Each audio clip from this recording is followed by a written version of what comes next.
the women seriously and don't change the work of women into a better with technology, applying technology and science.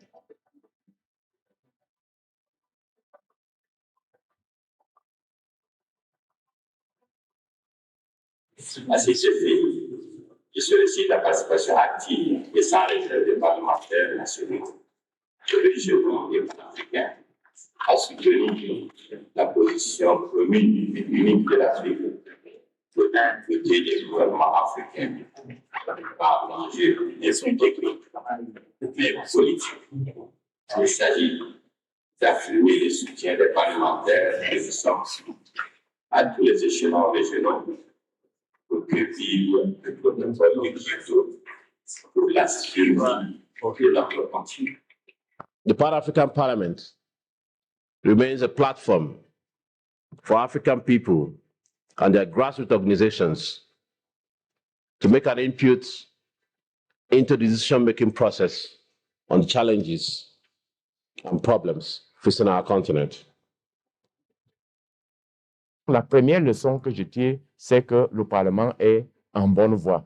La deuxième leçon, c'est que nous avons pris un certain nombre de résolutions, notamment cette résolution concernant la ratification du protocole de Malabo, qui fera du Parlement panafricain un organe législatif. Et nous pensons que ce message doit aller dans chaque État partie pour que nous puissions ratifier. We've gone some way in reviving, renewing, repositioning, and reinvigorating the Pan-African Parliament in line with our old strategic track. We have a lot of issues on this continent. As people have confidence in us, they are simply saying, you are the right people to push the agenda of the continent. And the agenda of the continent is littered with a lot of challenges. The PAP has made commendable efforts in promoting the ratification, domestication, and implementation of the AU shared values instruments, including the ratification of the African Charter on Democracy, Elections, and Governance, African Union Convention on Preventing and Combating Corruption, African Charter on Values and Principles of Public Service and Administration, African Charter on Human and People's Rights on the Rights of Women in Africa, amongst others. The 20th anniversary commemoration serves as a platform to educate citizens about the PAP and ignite conversations about the future of the Continental Parliament in line with its mandate. The occasion further serves as a reminder to decision makers around the continent to fulfill their commitment to the PAP by ratifying its revised protocol, now 20 years after sanctioning its establishment. The Parliament has embarked on a process of reviving, renewing, repositioning, and reinvigorating itself to outline a vision for the future, identifying key areas for improvement and expansion, and emphasize the role of the Parliament in the African Union's Agenda 2063 and other regional development initiatives. It's time to reflect on the journey and chart a path forward.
The PAP Day was officially launched in 2021 to commemorate the inauguration of the first parliament on 18 March 2004.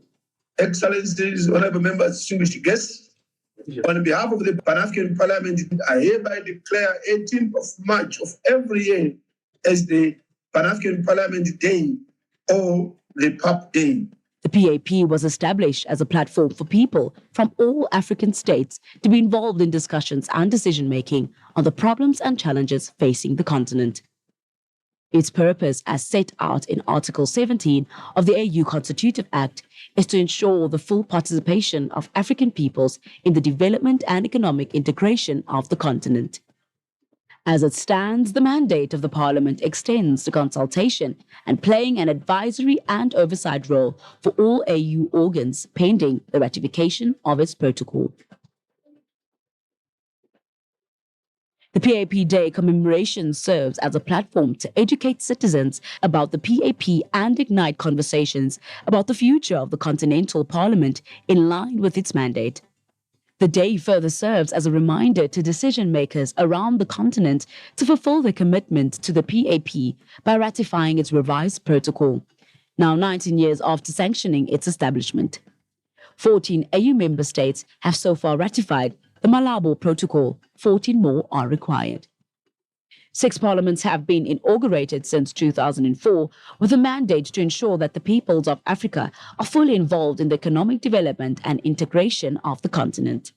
So we cannot revolutionize the situation of Africa if we don't take the women seriously and don't change the work of women into a better, with technology, applying technology and science.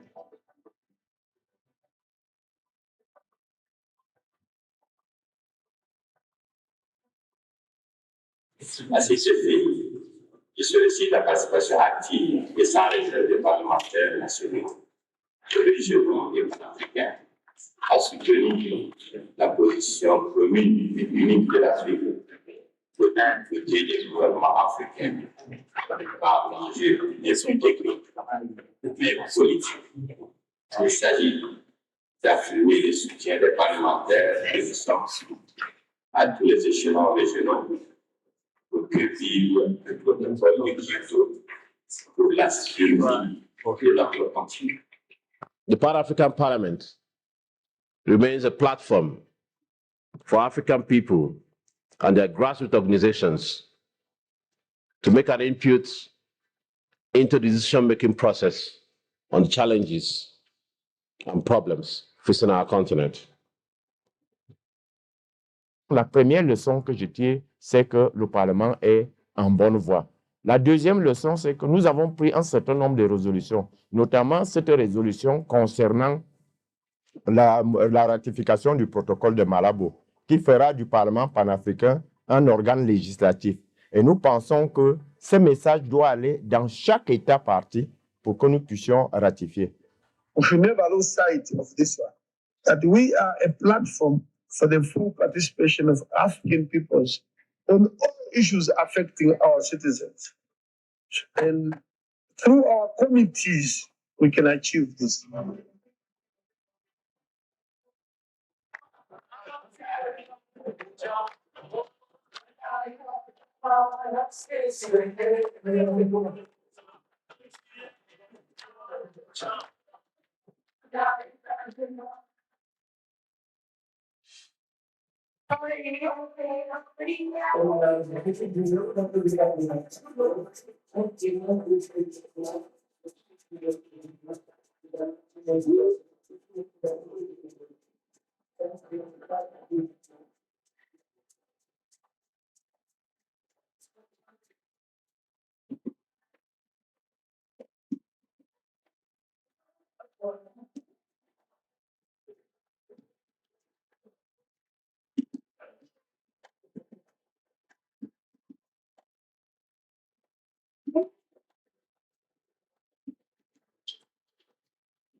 Je suis l'honorable Mariam Daoud-Abala, sénateur de la République de Côte d'Ivoire et présidente de la Commission de l'égalité en genre, de la famille, de la jeunesse et des personnes handicapées qui préside cette réunion. Cette réunion est une réunion technique de relecture du premier draft de la loi type sur l'égalité en genre en Afrique. C'est une loi qui, pour nous, est importante parce qu'elle doit permettre à nos États d'avoir un cadre légal pour accélérer l'égalité en genre, mais aussi pour nous permettre d'arriver aux aspirations de l'agenda 2063 de l'Union africaine. My name is Honorable Victoria Kingston. I'm from Malawi. I'm the member of the Gender Committee, also the second vice president of the Women Caucus of the Pan-African Parliament. We are here in Victoria looking at the gender law. Indeed, this is an eye-opener, and I'm we're honored to be part of the members who are operating this law. It's a law which is going to assist and help all women, starting from the birth. Women should have equal access to hospital, to schools, in workplace. And this law is just protecting girls as well.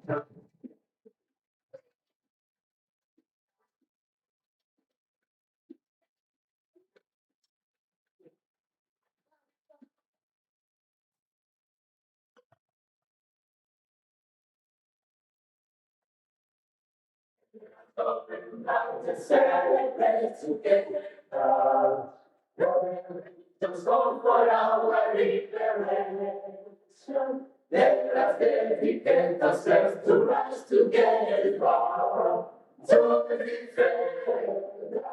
liberty and unity.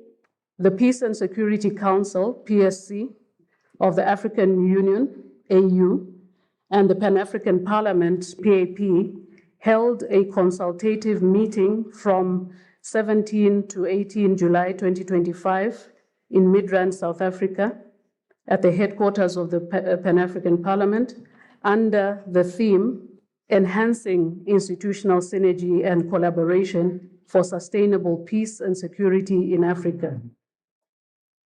We are in this room to discuss, to exchange, to engage, interrogate issues of peace and security on this continent. The continent is faced with a multiplicity of threats, including but not limited to terrorism and violent extremism, climate change, unconstitutional changes of government, intra and interstate conflicts, transnational organized crimes, and cyber crimes. External interference has never been higher in many of our conflicts. Our major partners are shifting from support to humanitarian relief to the highest defense spending in history. As we enter the second year of the second 10-year implementation plan of the Agenda 2063, one wonders if we will make gains in terms of addressing some of the peace and security challenges in ensuring that we have a peaceful and secure Africa as exposed by Aspiration 4 of the Africa we want. Aspiration 4 of Agenda 2063 is a peaceful and secure Africa. This aspiration aims to achieve a continent free from armed conflict, terrorism, extremism, intolerance, and gender-based violence, with entrenched human rights, democracy, and the rule of law. It envisions a continent where mechanisms for conflict, prevention, and resolution are functional at all levels, and where a culture of peace and tolerance is nurtured. The inclusive political leadership, diplomacy, and technical expertise can move this continent further than we think within the framework of AU Agenda 2063. At the end of the second day joint consultative meeting, some of the resolutions agreed upon include the need to embrace African solutions to African problems, with the AU and member states leading to ensure ownership, use of local resources, and homegrown solutions. Stressed greater inclusion of the youth and women in conflict resolution, development, and economic empowerment programs. Called for stronger synergy between PAP and PSC through joint actions to promote democratic norms and improve governance. Urged PAP to build stronger links with national contingencies to support peace and security. Highlighted the importance of constitutionalism, separation of powers, and the rule of law. Encouraged joint PAP and PSC efforts to safeguard them. Called on PAP to join PSC in advocating for global institutional reform, including more representation in the UN Security Council. Aligned with the Ezulweni Consensus, Third Declaration, and African Common Positions on Financial Reform. But the most important thing is that the work is commencing now. I think the lessons that we have learned, one is that organs can work together within the AU. That we have to make an effort. Honorable members, Silo. His Excellency the President.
Morning, may we observe a minute of silence or meditation?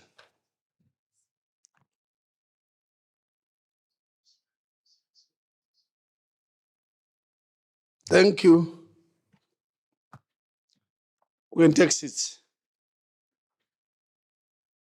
May I apologize for the delay in starting. It starts with the late arrival of MPs. As at almost 9, we had 2 MPs from Lesotho.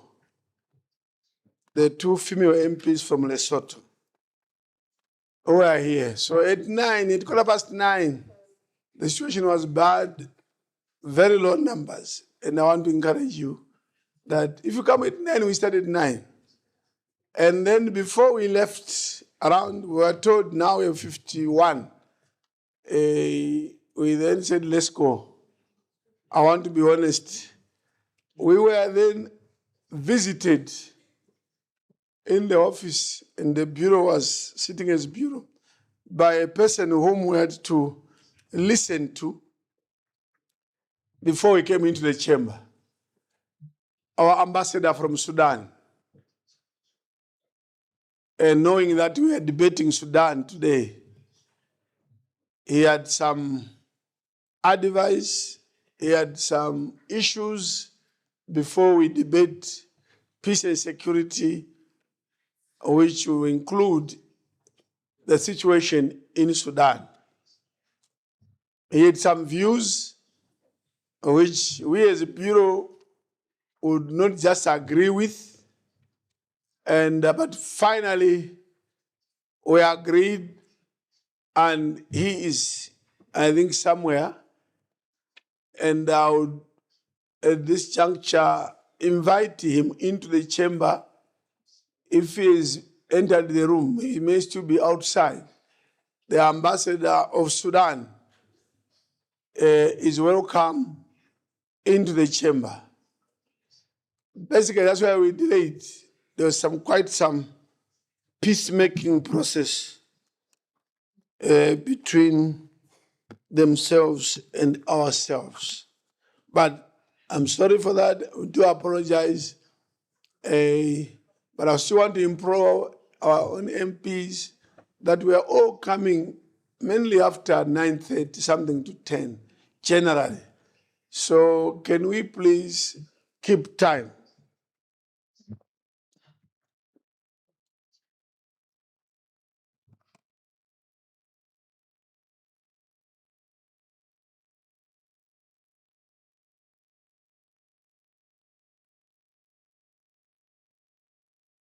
And please clap for him. Both the ambassador and the deputy ambassador. Your text is. Yes.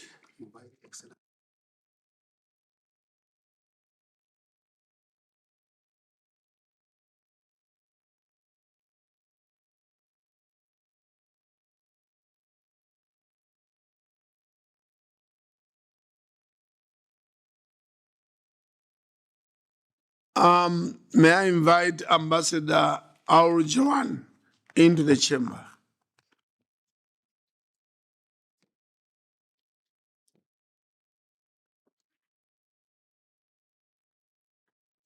I pronounce it correctly, Aur Joan. Ambassador Aur Joan.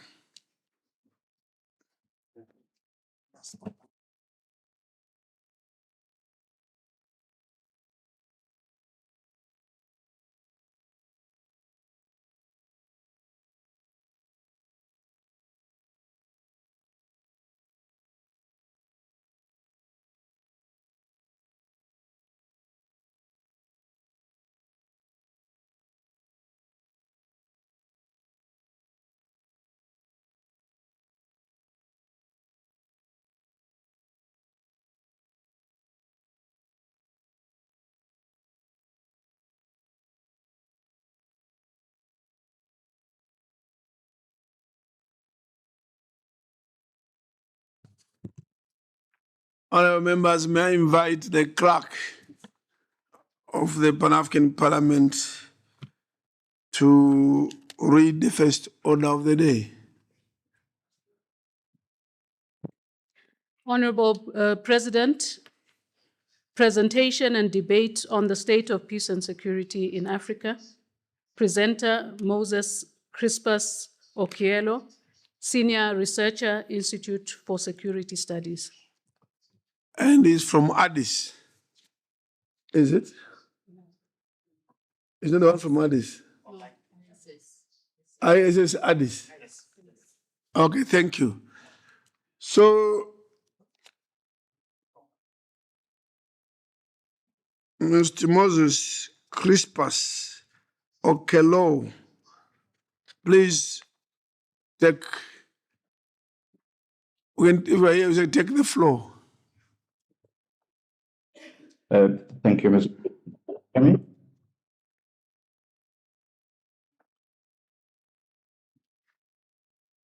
Hello.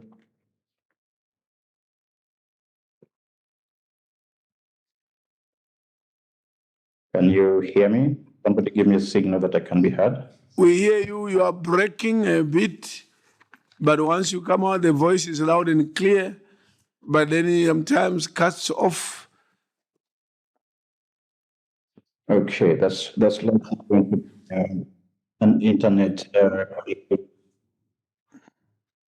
In that case, I will just have a presentation minimize the internet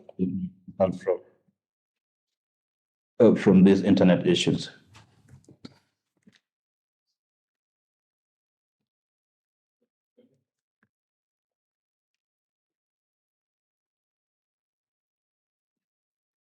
Can you also see my screen? Sorry? Can you see my screen? Yes, we can. Not very legible, but we can see the screen.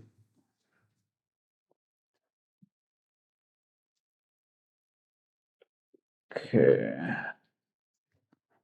Either it's a font issue, maybe the font is too small.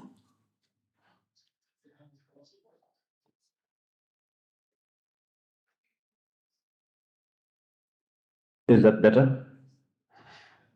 Yeah, we can see Sudan crisis. Okay, I guess thank you very much, Mr. President. Good morning, Excellencies and honorables. My name is Moses Crispus Okelo, and I work with the Institute for Security Studies based here in Addis Ababa, Ethiopia. I've been asked to speak, the AU peace and security issues with a focus on my colleague based in South Africa was meant to cover Madagascar, but I think due to the preparatory association of this arrangement, they were not able to join us. So it will just be me.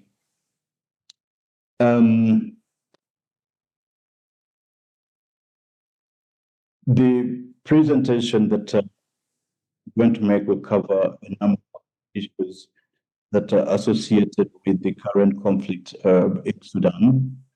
And I will start off by just giving us a few highlights. And the most important highlight to take into account here, the conflict in Sudan is not one conflict. It's many conflicts in one. In that before the outbreak of conflict between the Rapid Support Force and the Sudan Armed Forces in 2023, you already had many other conflictual situations going on in the country. The bulk of them concentrated in the areas of Darfur and the Kordofans. So what happened in 2023 is a major layering over other pre-existing situations. Unfortunately, those other pre-existing situations seem to have been overlooked in the discussions regarding the current situation in Sudan. In a sense, you could say that the conflict has then evolved from the center periphery, that's the Darfur areas, to a conflict involving the SAF and the RSF, and now is a proxy conflict that is tending towards the division of the country into multiple entities. overall, you have 25 million people at risk of famine. Just slightly over 10 million people have been displaced. And in terms of control, you have RSF now effectively controlling the west of Sudan, the area generally referred to as Darfur, with the fall of El Fasher. Darfur is, broadly speaking, about the size of Spain. You also have multiple actors fueling the conflict. The extraction of resources is a very big variable in this conflict. And at some point, you probably have heard earlier this year, the US even went as far as designating the conflict as being genocidal.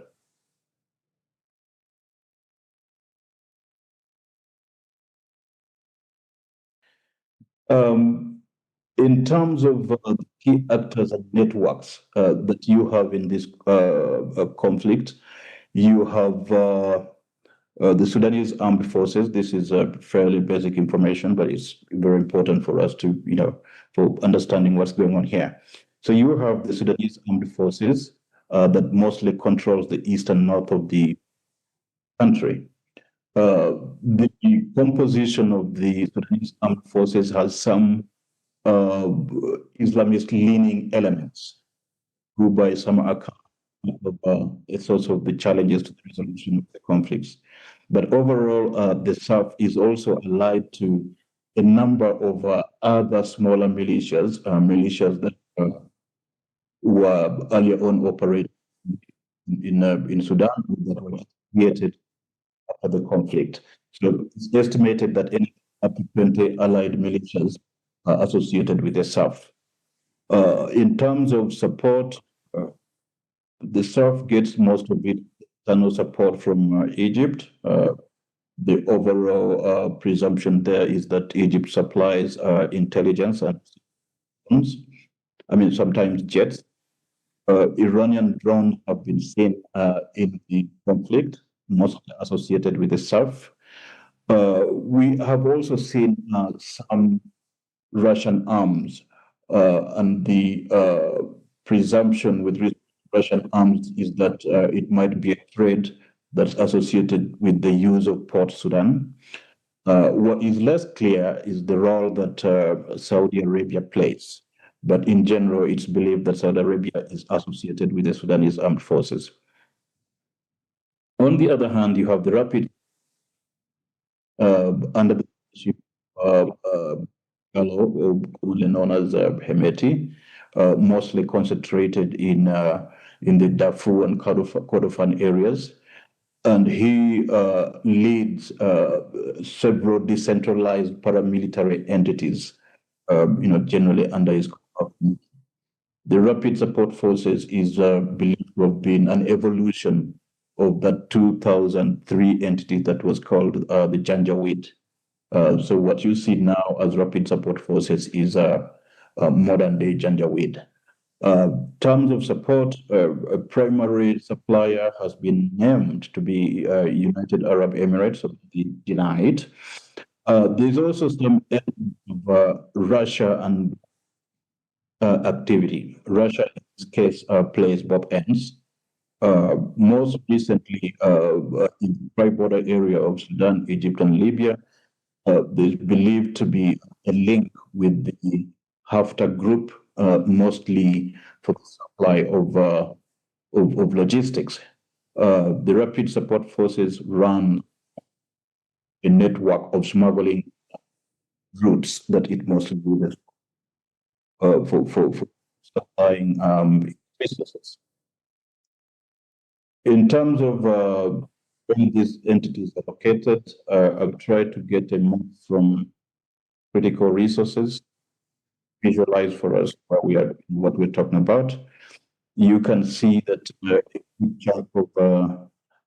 you can see that Sudan is divided into two. There's areas of control of the south, the areas of control of the RSF to the west. and that's how the picture looks like. This is a de facto division. Obviously, it's not legally recognized as of now. But the longer this conflict takes, the more likely that it is that such a division will be entrenched. Throughout this conflict, from 2023, we think El Fasher is one of the most important inflection points. So in terms of this conflict, you might say there is a before and an after El Fasher. El Fasher was captured after 500 days of a siege. In terms of its overall effect, El Fasher's population was approximately 1.5 million people, is being believed to have dwindled down to 260,000 or so. If those numbers are correct, you could say that the population of El Fasher has collapsed. In the course of the takeover of El Fasher, anything up to 200,000 deaths have also been recorded. The El Fasher is also significant for other reasons, in that it was the last bastion of the Sudan Armed Forces on the Darfur side of the country, full of, or at least grants access to lots of gold and other resources. It's an enabler region, if you wish. It's believed that in the takeover of El Fasher, there has been something close to ethnic cleansing by the RSF, pursuing a door-to-door sort of mission of quote-unquote cleansing the region. So what does this all of El Fasher mean? In general, we believe that this is the beginning of strategic consolidation of areas of control by the RSF. We believe that you will see better coordination in the RSF and its backers, mostly the UAE and Russians. So expect something of a surge in logistics provision. We also expect that the fall of El Fasher is going to trigger multiple counter offensives. So we anticipate that many micro conflicts will be emerging along what is starting to become the border between east and west of Sudan. We also anticipate that perhaps the next flashpoint, now that El Fasher is down, is the El Obeid. Within that, we anticipate that the NCP component of the SAF might revive, it might get a little bit more active, which therefore means that negotiation is likely to be more difficult. And a third vector that we think we should be paying attention to is what happens to the borders of Sudan, in particular and South Sudan borders. Some activity around the El Fashaga area of Sudan and Ethiopia, as well as Kassala and the Gadaref area bordering Ethiopia. We anticipate some activity there. An ominous dimension to this might be the export of jihadist ideology in parts of Sudan. That is, that we must be working to ensure that it doesn't happen. Overall, between 2023 and today, you can say that there have been 20 different failed attempts to mediate this conflict. That's a situation. The highlight of 20 efforts have to do with what you have on the left side of the screen, the effort, which started off with a PSC roadmap, the creation panel under the leadership of Ibn Chambers. So many shuttle diplomacy missions. You also had many AU PSC communique calling for sanctions against the actors, inclusive dialogue and the like. Most recent of those communiques came about after the fall of El Fasher, which condemns the massacre in El Fasher. It also called for ceasefire, support for humanitarian support, the revival of the high-level panel, as well as pro. There's been a lot of activity. On the other hand, you've had IGAD, the regional intergovernmental body trying its hand on it, not without much talks. Without much success. You've had conversations happening in Jeddah. You've had conversations in Cairo. You've Turkey, China, and most recently, of course, the Quad, that is Saudi Arabia, UAE formation. All of these are attempts to resolve this conflict, which was at the time of presentation have not shown reasonable success in either by way of ceasefire or amelioration of the suffering. What could perhaps Pan-African Parliament do at this point in time? We see multiple untapped opportunities that the most important one, is by using proactively using, perhaps parliamentary diplomacy. AU, you consider hosting many more of the kind of meetings focused on Sudan. You might want to pay attention in particular to how to reduce, arms proliferation.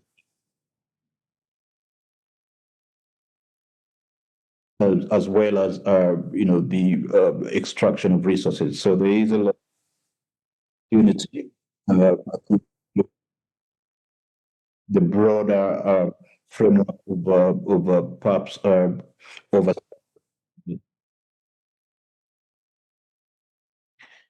If I were to make any recommendations at this point of time, perhaps I would say that very urgently, perhaps may need to consider within the ambit of its mandate some kind of fact-finding mission to Sudan. An emergency session might need to be convened, perhaps in complement to this, but more attention in general is required. Specifically in relation to the links between PAPS and the AUPSC. You might want to look into the possibility of sanctioning those individuals who are involved in extraction of resources, and it's how you do that is obviously have to decide. But most importantly, humanitarian advocacy of some sort is absolutely necessary.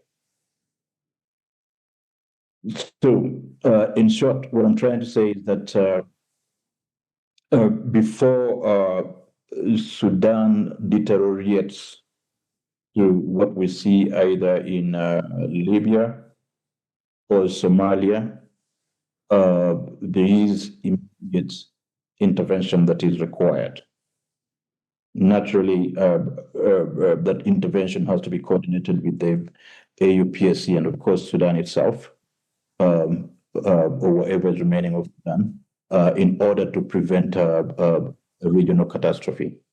So that really is what I intended to share. I'm open to any questions.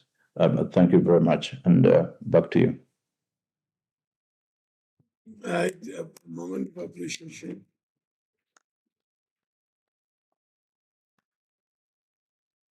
Thank you, Mr. Moses Crispa Okello, for your presentation. Can you keep connected for the next presentation so that after the presentations, then there will be a debate in which issues that you have raised can also be subject of debate. Can you keep around? Are you available for the next 1 hour or so? So the next representation and another, then we go into debate. Then you listen to the debates by honorable members, and then there will be a response. Is that okay? That's possible. I'll just mute my camera. Sorry? That is possible. I'll just and audio that case. Yeah, keep connected because there will be issues that are in other presentations and in the debate that may also require you to respond to. Thank you. In terms of our order, and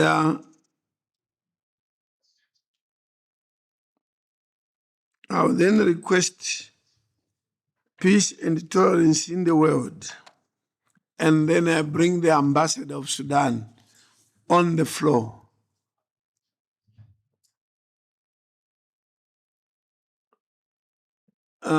Honorable Lucia, can you come over?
Maybe to save time,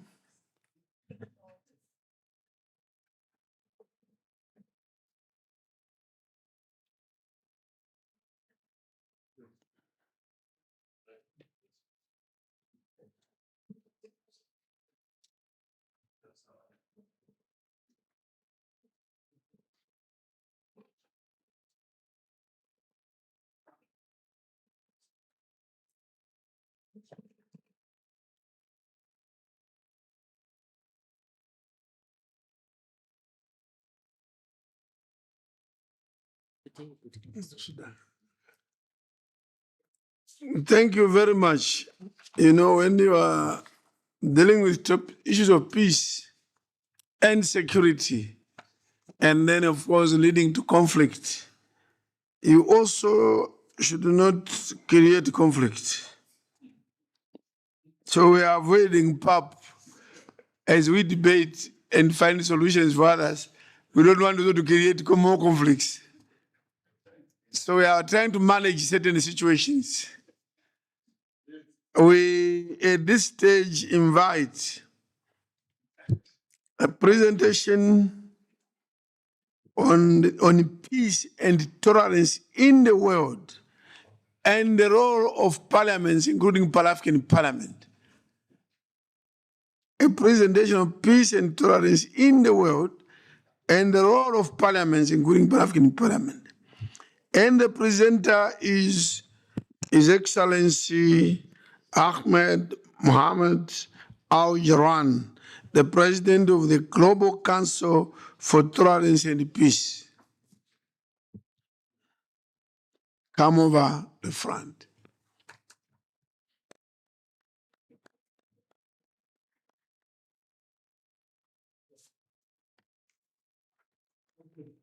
Thank you.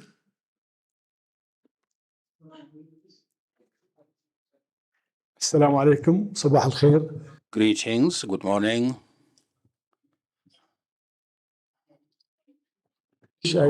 I'll ask my friends here to present. We have a presentation or a little video, 2-3 minutes. We'd like to share it with you.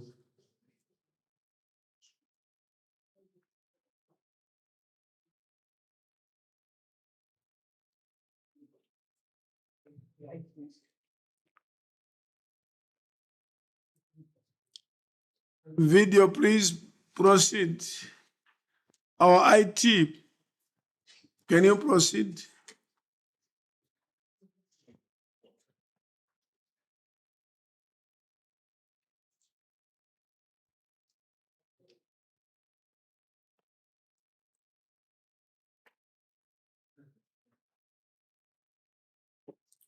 Okay, waiting for the video, Your Excellency.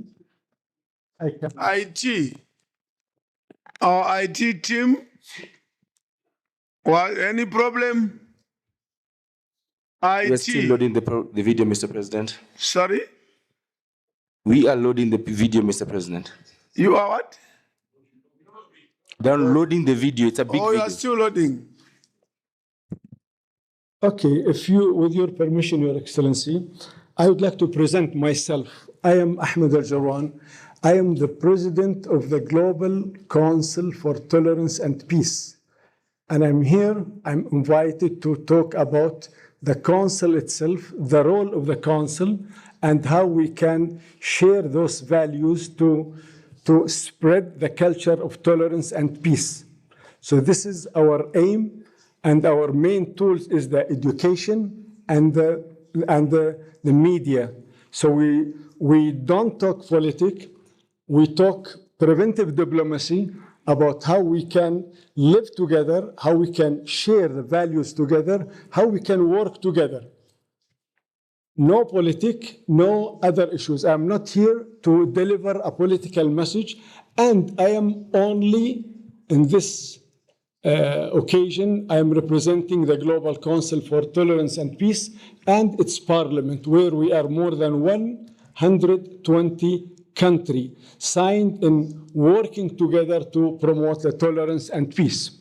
So, waiting for the video to be loaded, the structure of the GCTP, the Global Council for Tolerance and Peace, is with two main pillars. The IPTP, which is the International Parliament for Tolerance and Peace, which is our legislative platform, where we have only active parliamentarians and 1 parliamentarian from each country. So, and also in this occasion, I would like to invite those countries who are not yet member to this parliament. They are invited to join us. And we have more than 80% from the African continent whom they are members with us.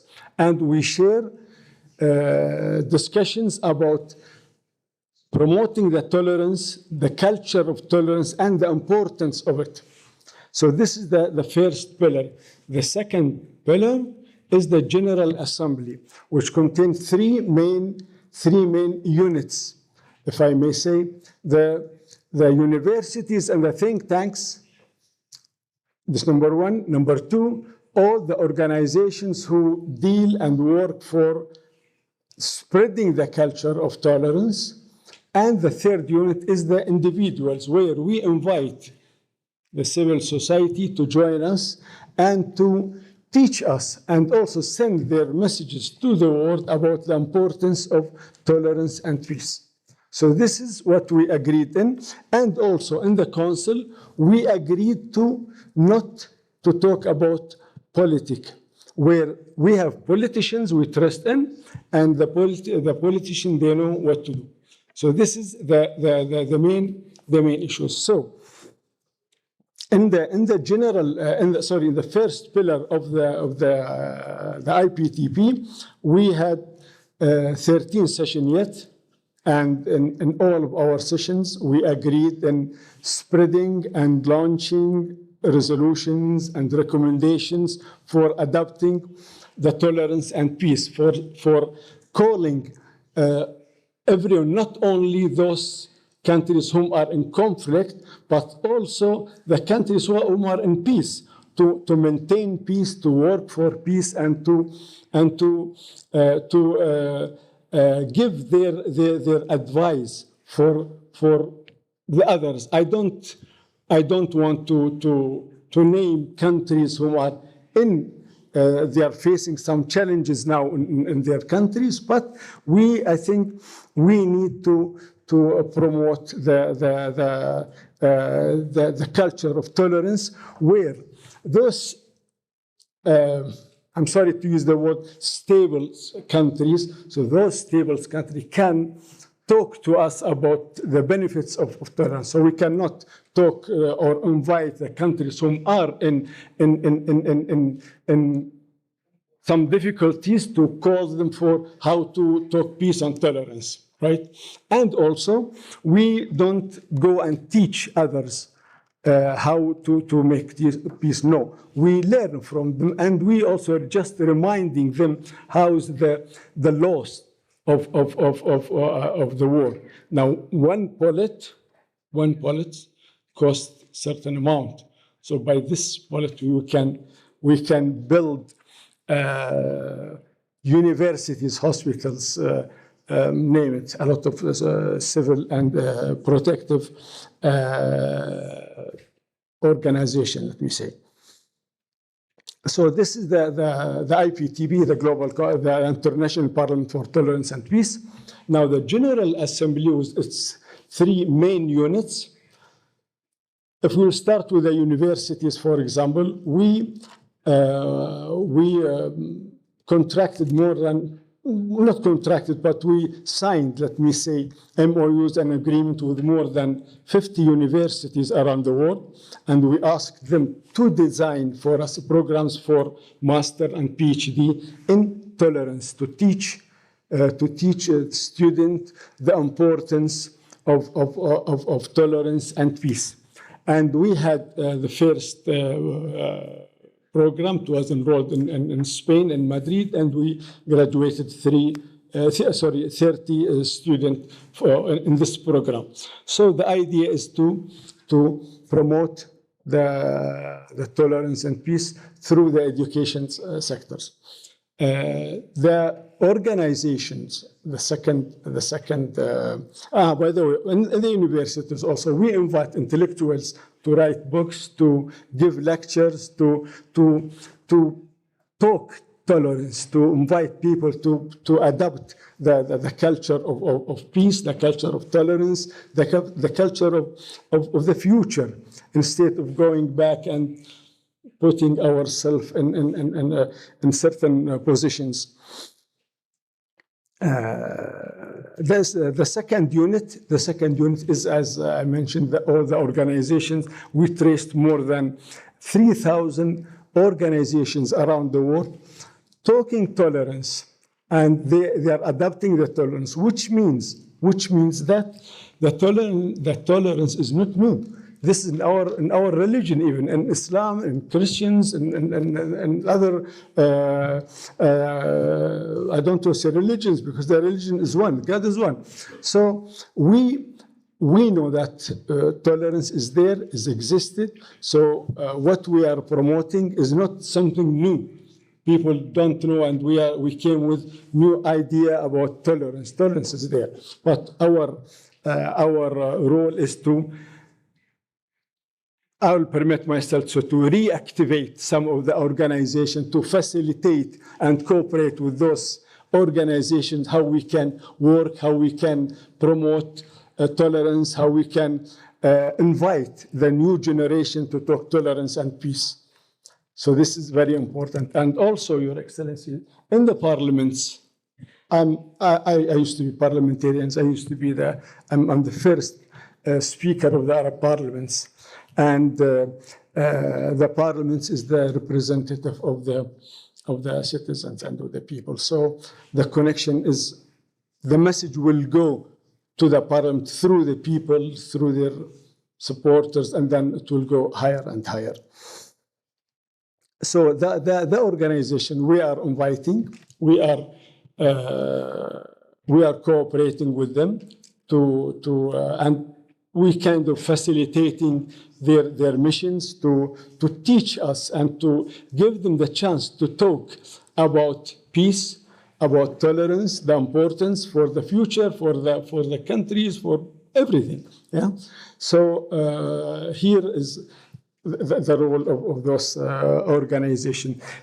From those organizations also we are partners with the United Nations agencies like the UNHCR, like some other UNFPA, and some other agencies where we work closely with them, and we share with them ideas.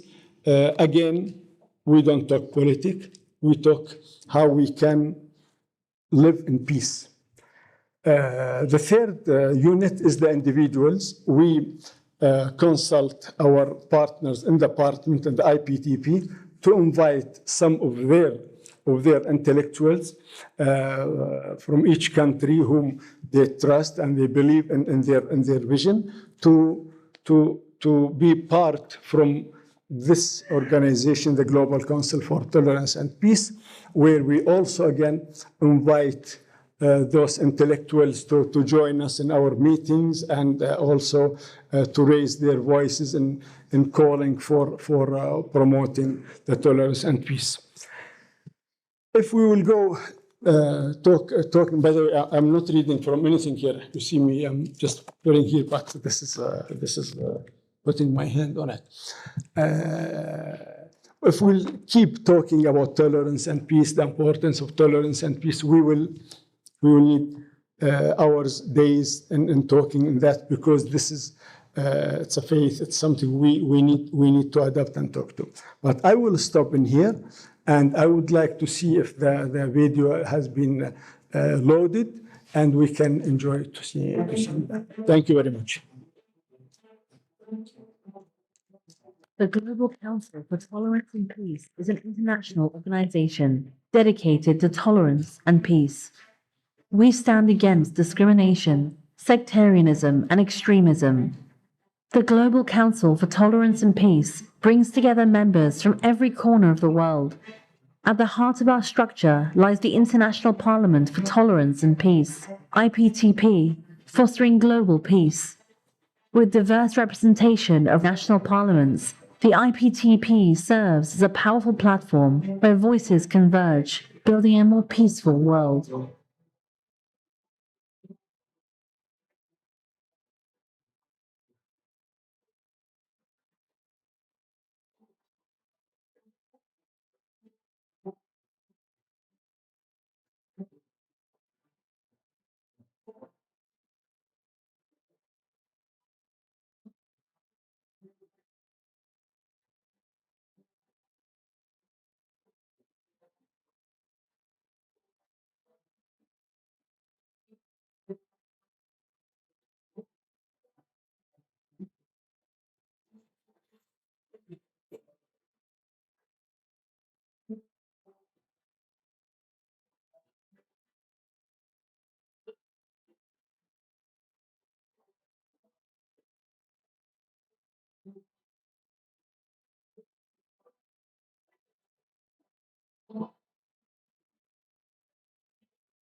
The International Parliament for Tolerance and Peace, IPTP, has hosted impactful sessions worldwide.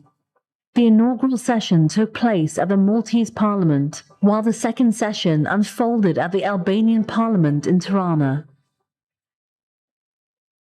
The Argentinian parliament hosted the third session. The fourth session convened in Addis Ababa, while the following fifth session took place in Costa Rica. The sixth plenary session of the IPTP was hosted by the Parliament of Montenegro, while the Parliament of Colombia in Bogotá welcomed the seventh session. The eighth session was hosted by the Speaker of the Assembly of the Union of Comoros. The ninth session found its home in Abu Dhabi as the President of the Federal National Council of the United Arab Emirates graciously hosted the IPTP. The 10th plenary session unfolded within Rabat's Parliament in the Kingdom of Morocco. The Global Council for Tolerance and Peace, GCTP, and the International Parliament for Tolerance and Peace officially launched the Universal Peace Charter during the 11th session of the International Parliament for Tolerance and Peace, held in the Kingdom of Cambodia in November 2024.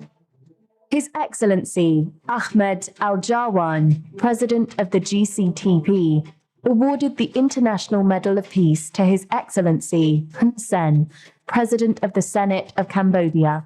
The plenary session was attended by 200 high-level participants, parliamentarians, government officials, and diplomats from around the globe. It witnessed the enlargement of the IPTP with new national and regional parliaments.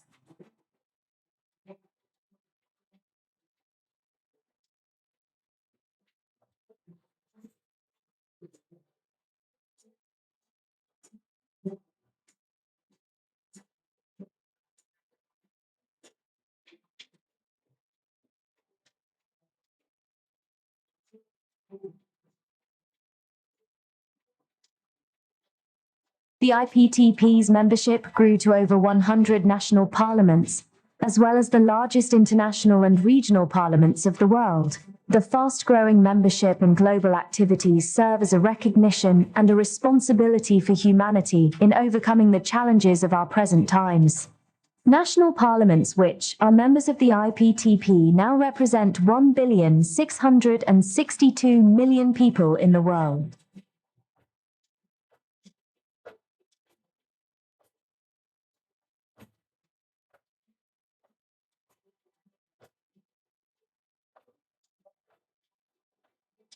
By uniting diverse representatives, it fosters a global dialogue on tolerance, peace, and harmony. Together, we shape policies and inspire action for a more inclusive and peaceful world. The GCTP unites nations and fosters a culture of tolerance and peace. Through partnerships, dialogue, and tangible change, we shape a better future.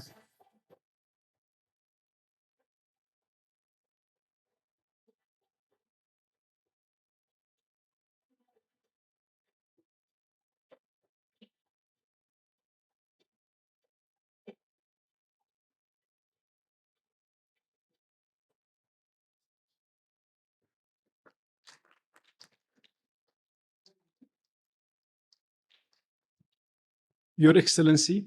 Thank you very much. Yes. I just wanted to mention that the 13th session took place in Chad, which is not in this. In Chad. In Chad, yes. And it was one of the most successful.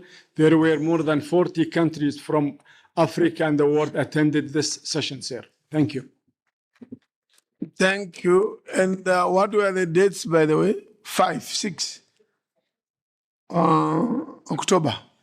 Is it 5, 6 October? I had the honor to invite Your Excellency there. Yes, yes, and met the President of Chad. That's right, sir.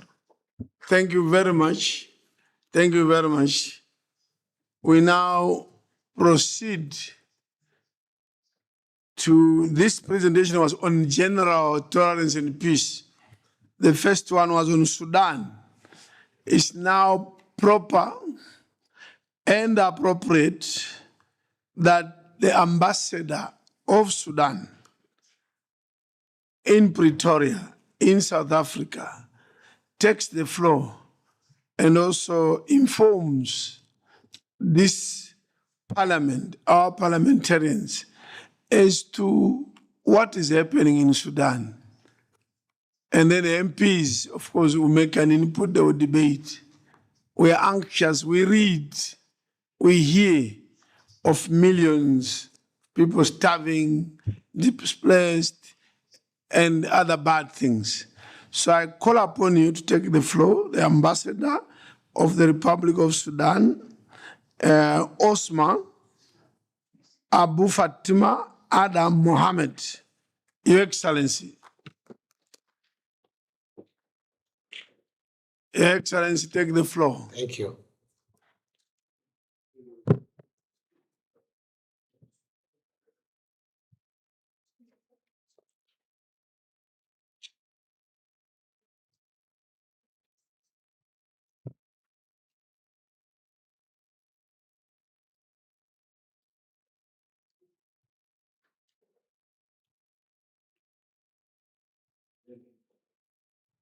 Sorry for this.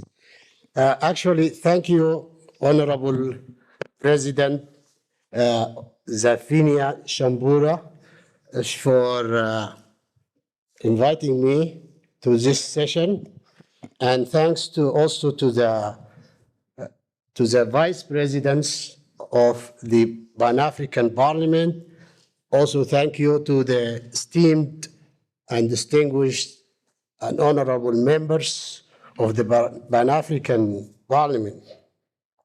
Actually, this session comes in a very timely time, but let me begin by paying tribute to those whom we lost during this tragic war. The last one was the loss of the people of Al-Fashir. The people of Al-Fashir has been besieged by terrorist militia, the notorious RSF terrorist militia, which has been supported by external powers. Actually, let me go to what happened in the few days.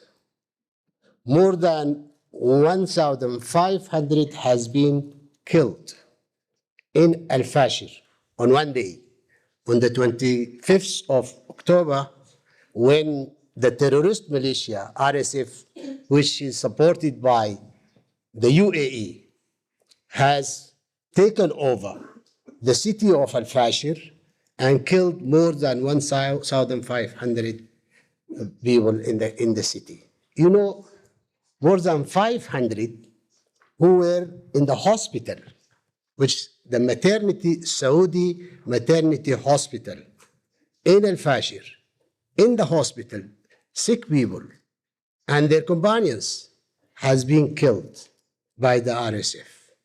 This is a massacre, and this is a genocide that taken place in front of our eyes. And unfortunately, the complacency of some countries and international actors is there and well witnessed. Let me say that the issue of the war in the Sudan has been distorted due to different narratives which has been said. People are saying this is a war between two military factions. Some are saying this is a war between two generals for authority, and it's a war for democracy. RSF want to bring democracy. This is, very odd, notorious, and killing militia is looking for bringing democracy in the country. All these narratives are not true. The reality is, on the 15th of April, 2023, the notorious militia of the RSF waged a war against the country in a clear coup d'etat, and they attacked the head of the state, General Burhan, in his home on a Saturday. In the morning of a Saturday, they attacked the house so as to seize the power. And this happened because you know, they have been, before they have been part of the army, they have been asked to integrate into the army as a process of DDR for all militias, because it was a militia that has been established before, and now it should be part of they refused. Do you know, they refused because they have been supported by international and regional powers, including UAE, which is supporting the RSF from the beginning for different reasons. You know, the issue of gold of Sudan is well known. The extraction of the gold of Sudan through this militia has been evident since long time. And the relationship between the UAE and the RSF and the leadership of both is well known. So the war in Sudan has generated, as all of you know, a profound and complex humanitarian tragedy, described by the United Nations Secretary General as unprecedented in the history of modern humanitarian crisis. The conflict initially forced more than 15 million people from their homes, including 4 billion refugees and 11 million internally displaced persons. This war has evolved through severe violations of international law and international humanitarian law, including large-scale displacement and enforcing the people. Many atrocities has been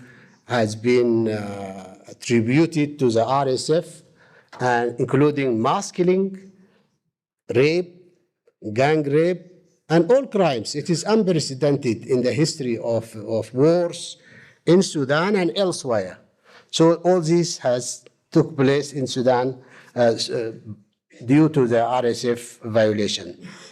But the most known today genocide that took place in the beginning of war, it was in between April to June 2023, the people of Masalit of Al Junaina city. This is a city that bordering between Sudan and Chad. More than 10,000 of them has been killed. All of them ethnically motivated killing because they are of African origin. The Masalit tribe has been killed, and this was known as a genocide. And internationally, the United Nations, UN Security Council, even the African Peace and Security Council condemned these atrocities that has been taking place in Al Junaina at that time. But this has been repeated again in Al Fashir last week.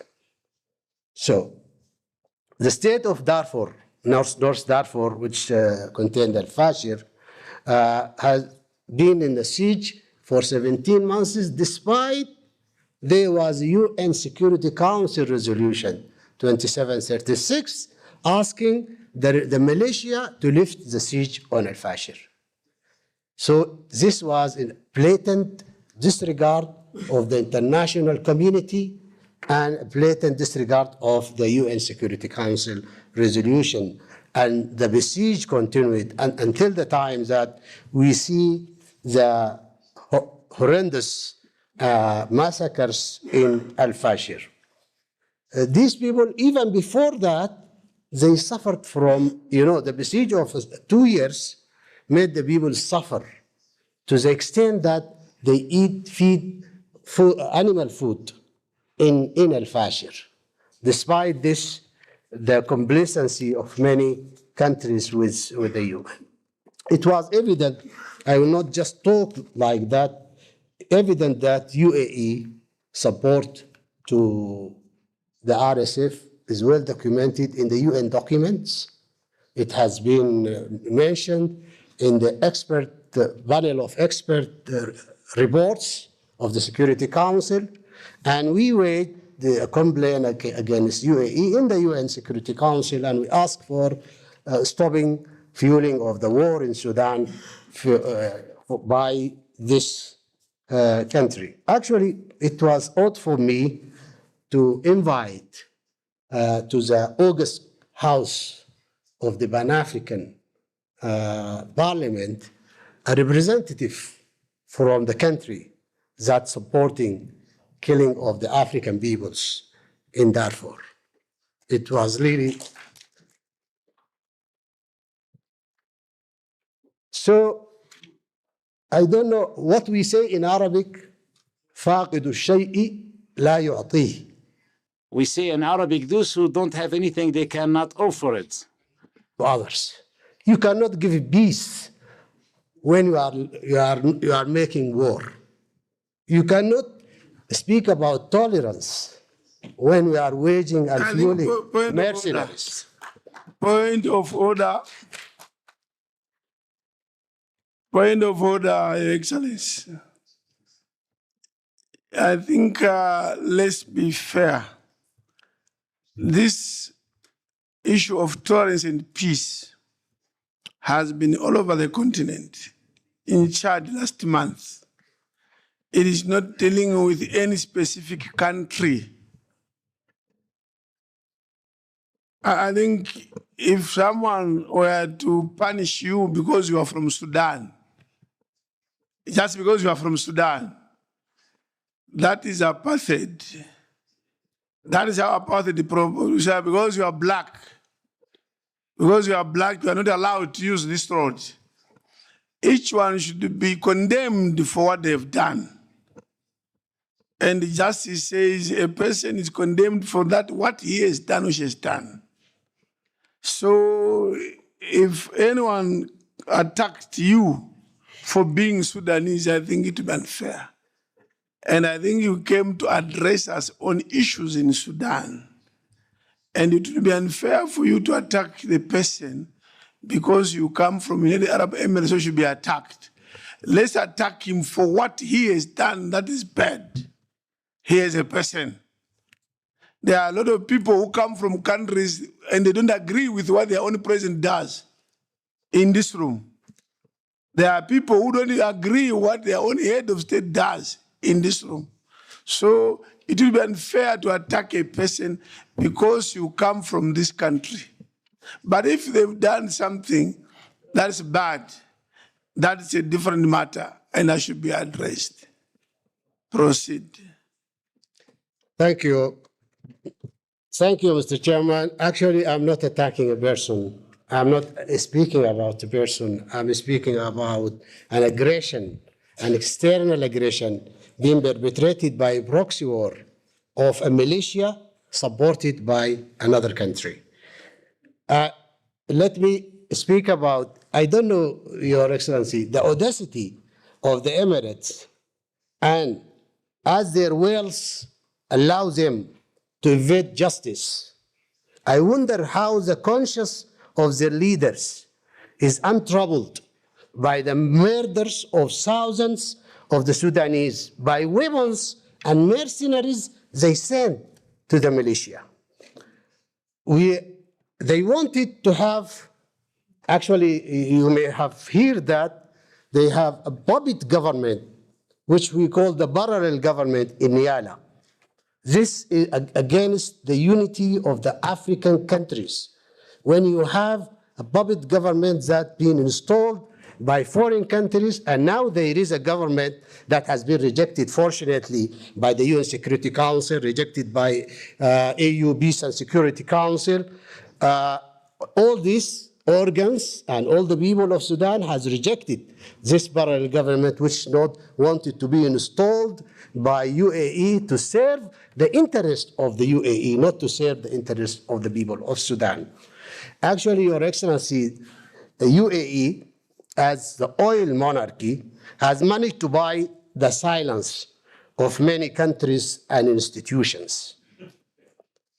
But it will never be able to buy the conscience of the free people of Sudan, who will continue to fight until they expel all the mercenaries, as we did, and we fought against the colonial powers and we, as their, very famous poet, Rudyard Kipling, was naming the people of Sudan and the people of South Africa, by the way, the Zulu in South Africa, and the Bija in Sudan, against the colonial powers. Those people are still there, and their descendants are still there, and they will not accept colonialism. Thank you, Your Excellency.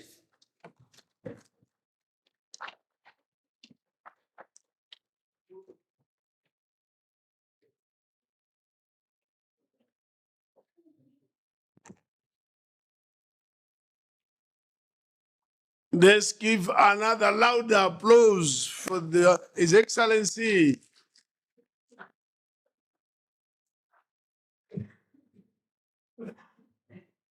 We sit in this room in prestigious seats. Some are not allowed to sit here in the chamber. They are sitting behind. Some are allowed to sit in the main seats. They are called members of parliament, leaders elected. What it means is that we are leaders. And when we are leaders, let's face situations, confront them with tolerance, and ensure peace. And this open discussion in this room should not scare you. If you become emotional because someone is expressing a different view, then you need to go and go through more leadership training. You need more leadership training. If you become too emotional in an audience of other leaders, the Moroccans, I don't see them here. When we brought the Speaker of Sahrawi, I think it was July, and he spoke here. If I show you the messages which I received, how I was attacked, why you brought the Speaker of Sahrawi in PAP. The Moroccans were on me for 2 weeks. I almost became emotional, but then I said, but I'm a leader. I'm a leader. I will not become emotional. I'm a leader. I'm a leader. I will not become emotional. I tolerated what they are doing. I kept straight. I said Sahrawi is a member of the African Union and a member of the Pan-African Parliament. So how can someone ask me, and say, why did you invite Speaker of Sahrawi? Now, today, we have another incident. But that's leadership. Our duty is to tell those people that are causing conflicts, funding conflicts, that they are the evil persons or countries of this world. And when America does what it does and Israel does what it does, let's stand up also. Let's stand up. That's bad. That's evil. Those attacks by Israel, that's very evil. You call it the genocide. Very evil. When America attacks innocent countries, bombs and people are killed, again, we condemn. Now, I give the floor to the leaders of this continent who have been elevated from national to continental level, from national. Please, when you stand up, don't debate as if you're an MP in the national parliament. Debate that to show that you are at a higher level continental. Don't debate as if you are in your corner, in your desk, somewhere there where you fight political parties in a parliament. Here we are talking of issues at a continental, global. And the first take the floor on the list. We have a list. I have a list of 29 MPs. If you missed this list, it's always allowed. Those ushers, you can complete one in case you are now inspired by the presentations. Number one to take the floor is Honorable Amina Ali Idris Chad. Now, because the list is long, IT, please, we now want timed debate. 3 minutes. Can you set the time for 3 minutes for each contributor? Honorable Amina, what I'll do is I'll call the next 5 names so that you are ready. Yeah, the first will be Honorable Amina Ali. The second will be Honorable Amina again, Tijani Yaya. The next will be Honorable Senator Professor Abdul Ismail Samata, Somalia. The fourth one will be Honorable Masamba Dieng, Senegal. The fifth will be Honorable Epson Chidziwa, Zimbabwe. So number one, Honorable Amina Idris Ali, Chad. Thank you, Mr. President. Thank you for giving me this opportunity to express what I feel for the whole of Africa. Dear colleagues, good morning. I am taking the floor with a heavy heart this morning. Africa is suffering, but in particular, Sudan, Madagascar, Cameroon, and other countries. In terms of Sudan, we are losing innocent lives every day. Women and children are having to flee. Children are without food. We must act immediately. We have proposed a mission of women to Sudan to promote peace, but unfortunately this appeal and this call for a mission did not lead to any action. And everything that we are witnessing at the moment has begun after the fall of Omar Bashir. We have had very diverse and varied missions from the African Union that have gone to Sudan, but the conflict continues, and the people of Sudan are suffering. And so the question I would like to ask is, why do we have to wait for a catastrophe, a disaster, before reacting? We have to act, and we have to act fast, like for Cameroon and for Tanzania today.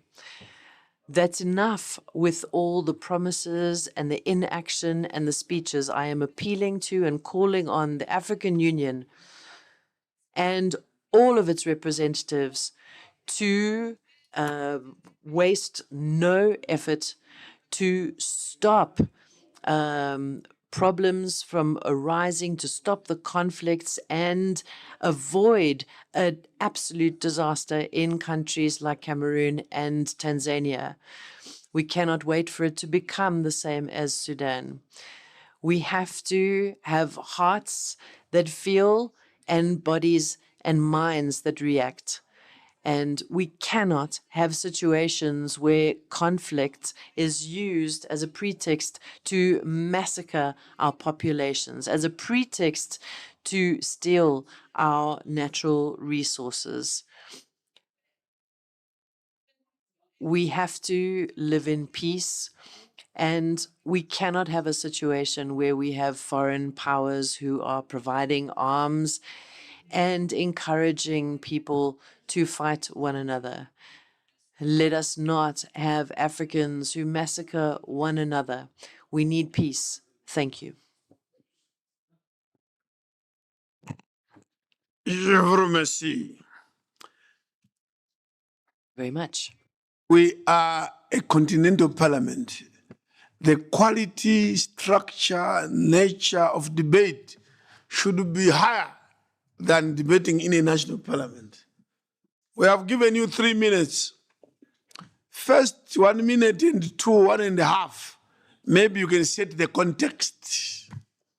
But we expect you, as you go into the last minute, to give us very concrete proposals, very clear proposals which are notable. What should we do?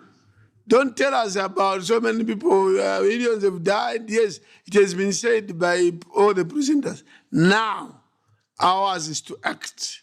What should we be doing? What should we do as PAP? We hear Honorable Idrissa said a delegation of women is a proposal.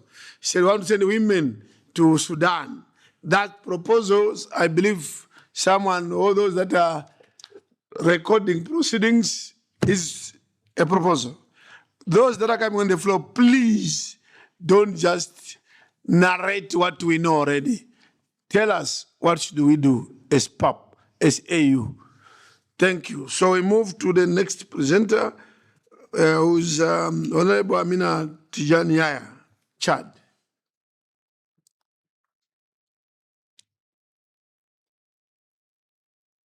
Merci, très honorable. Thank you, very honorable President, for giving me the floor.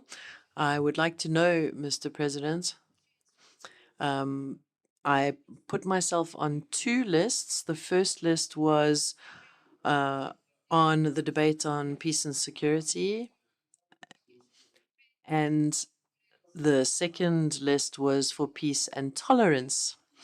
So since we have had two presentations, may I speak on both topics, or should I begin with the first and then come back to the floor later, Mr. President? I'd like your guidance. Asking me a very complicated question. So let me think. We have combined the presentations together, three, and that is very deliberate. Because these topics overlap. They all overlap, peace and security, Sudan is peace and security, peace and tolerance. So peace is appearing in everything. Peace in Sudan. So we thought you debate once. Since there are three, we give 1 minute each. That's why we have 3 minutes. 1 minute on Sudan, 1 minute on tolerance, 1 minute on peace and security. But you can decide not to talk about everything. You may decide to concentrate more on one area. But it's 3 minutes for all the three. Thank you. 5 minutes.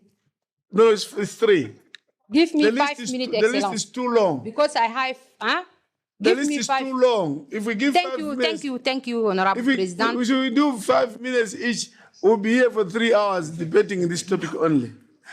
Nous sommes là ici pour débattre. We are here to debate and discuss, Mr. President. Even if we spend the whole night and the whole day here, it doesn't matter because peace and security are important issues.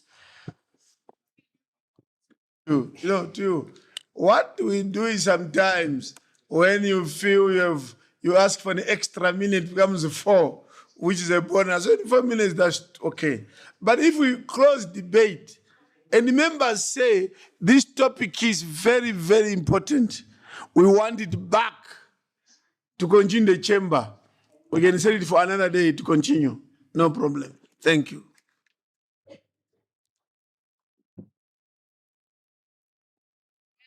Thank you, Honorable President.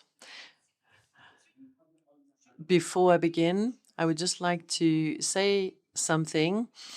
Mr. President, you reminded us all that we are here to defend the African people. We are not here to defend the interests of our countries or our own personal interests.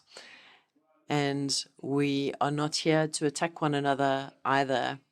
It is not the time or place for that to attack a colleague or a brother, sister country.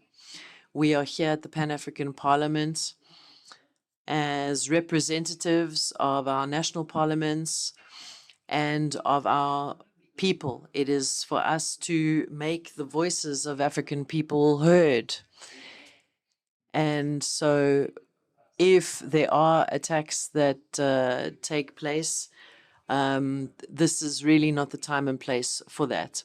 I also would like to say, Mr. President, that since the armed conflict began in 2023 in Sudan, Chad is the main country that is receiving people who are fleeing from Sudan. And it has become a tragic situation. People fleeing Darfur, which has now become El Fasher. And Chad is hosting more than 1 million Sudanese refugees. It is an enormous amount of refugees in our country.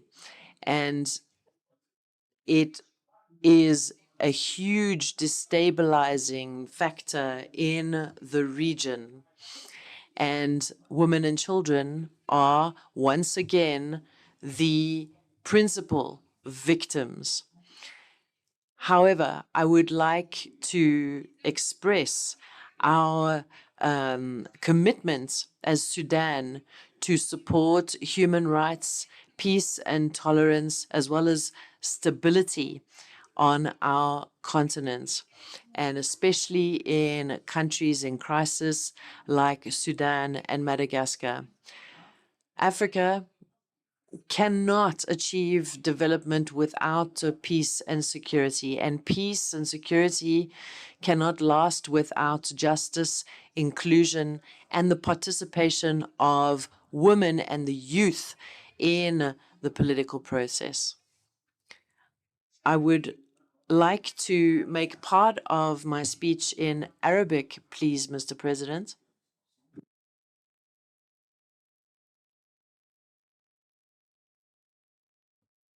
حول المعاساة في السودان وبالخصوص في أحداث الفاشر.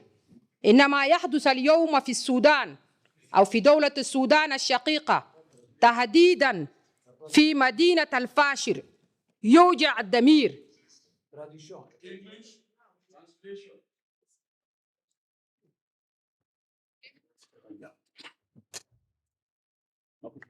Hello.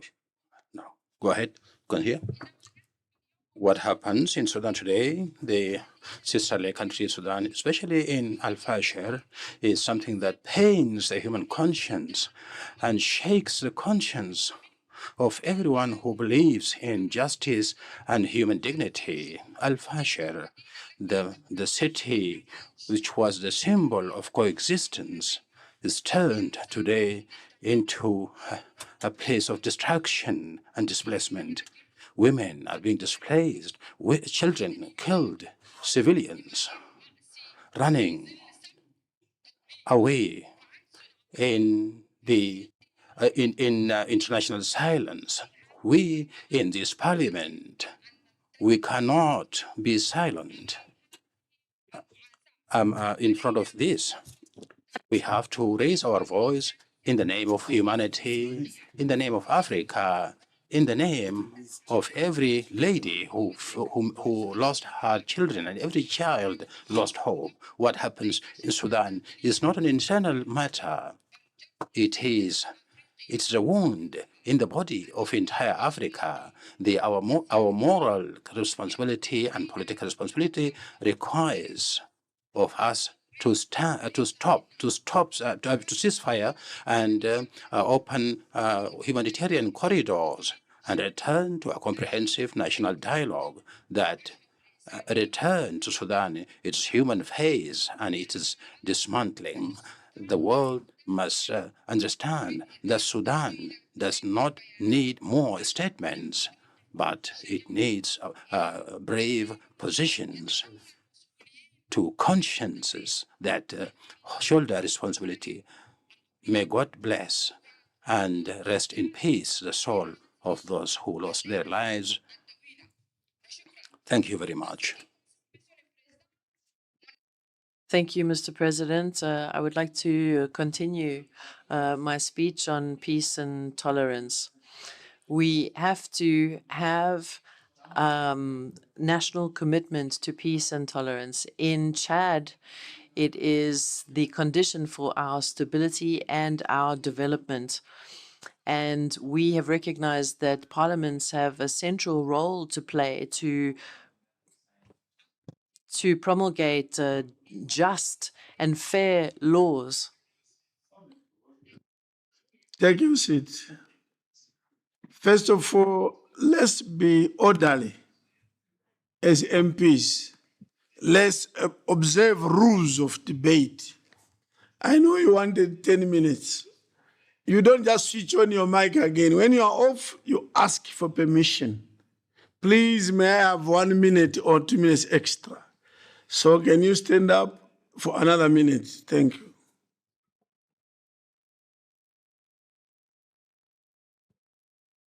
Merci, Monsieur le Président. Mr. President, for your understanding and for giving me the floor once again. Parliamentarians have a central role to play in promulgating just and fair laws and promoting people living together, as well as clear communication and dialogue between the population and the government. So in the transition phase that our region is in, and President of the Republic of Chad has stood for peace and tolerance. And we, in our own country in Chad, have had many challenges, but we organized inclusive dialogue and we practiced reconciliation in our country. So much so that we have returned to constitutional order in Chad. And I would like to ask other countries, those countries that have challenges, to do the same. Thank you, Mr. President.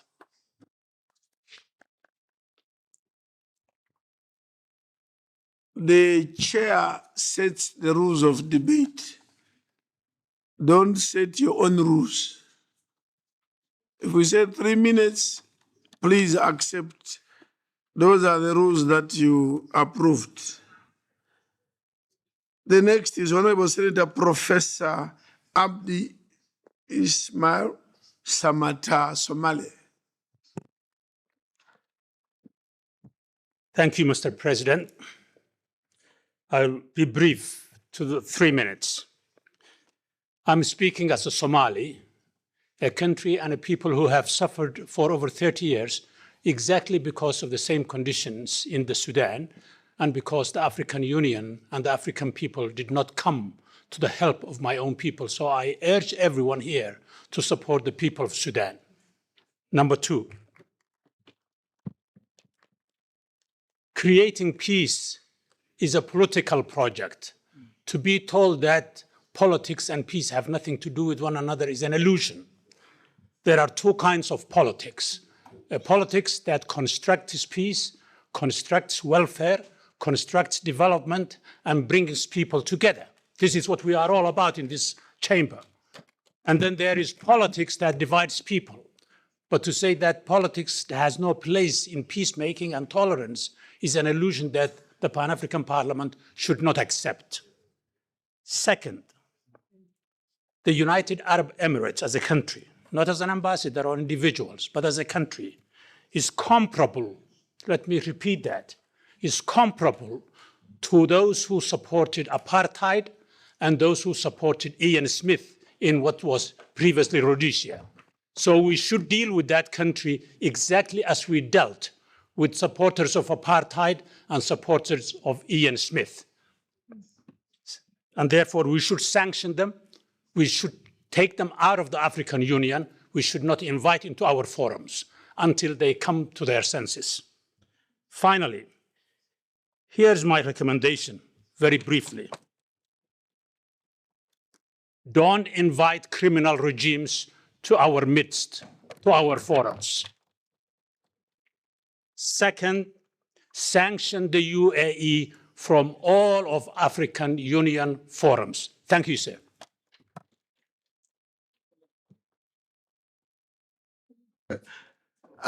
First of all, can we clap for him again? A round of applause. Yes. Secondly, we missed you, Professor, in this chamber. I think the last 2 sessions or so. We really missed you. I can see you are back with your vibrance as usual. I had work in Mogadishu. Thank you. Thank you. Please keep your good work up. will not comment now, comment later on some of those, but I'll maintain my position that if I come from Zimbabwe and you are not happy with what Zimbabwe does, and I'm only Chief Fortune Zephaniah Charumbira from Zimbabwe, you don't punish me for that. Find me as one of those who are designing, constructing, and perpetuating injustice. I should not punish you because you come from Somalia. No. But I know that you are the one causing problems. And I'll maintain that as it applies to everybody in this room. Anyway, you expressed your views and you have a right to express your views. Honorable Massamba Dieng, Senegal. Merci beaucoup. Thank you very much, Mr. President. Please allow me, first of all, to thank the presenters today. The presentations were brilliant. And, Mr. President, I would also like to thank Mr. Okello for his presentation and everything that he has explained on the situation in Sudan.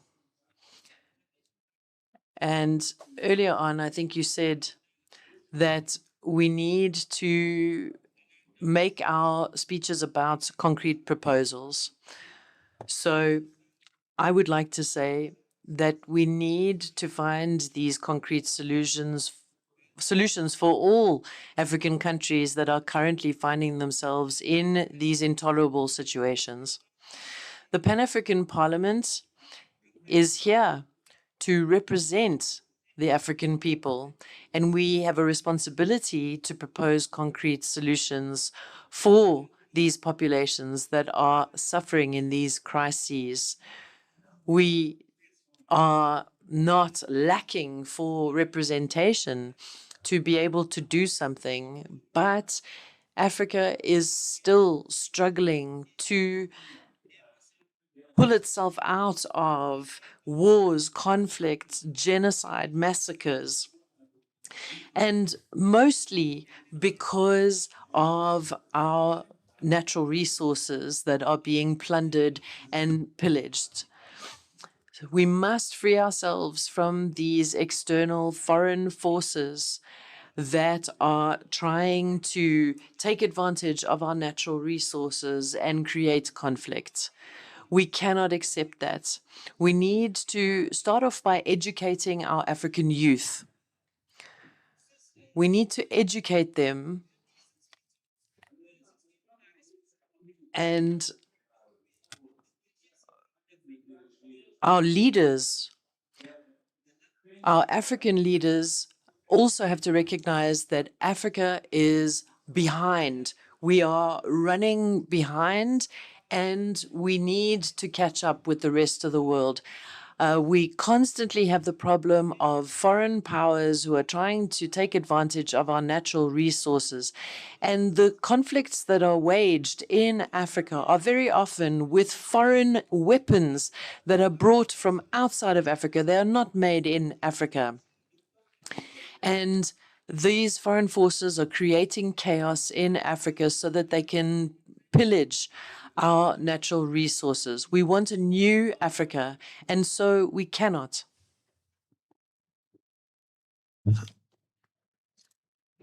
Hello. Voilà, donc je voudrais Sorry, Mr. President, I was just finishing. You didn't ask for extension of time. You just switched on and continued. You didn't ask for extra 1 minute. You did not ask for an extra 1 minute. Otherwise, your time is up. Je vous demande une minute supplémentaire. Please, may I have 1 extra minute, Mr. President? Thank you, Mr. President. I just would like to conclude by saying the following. I don't think that all African countries are on the same wavelength.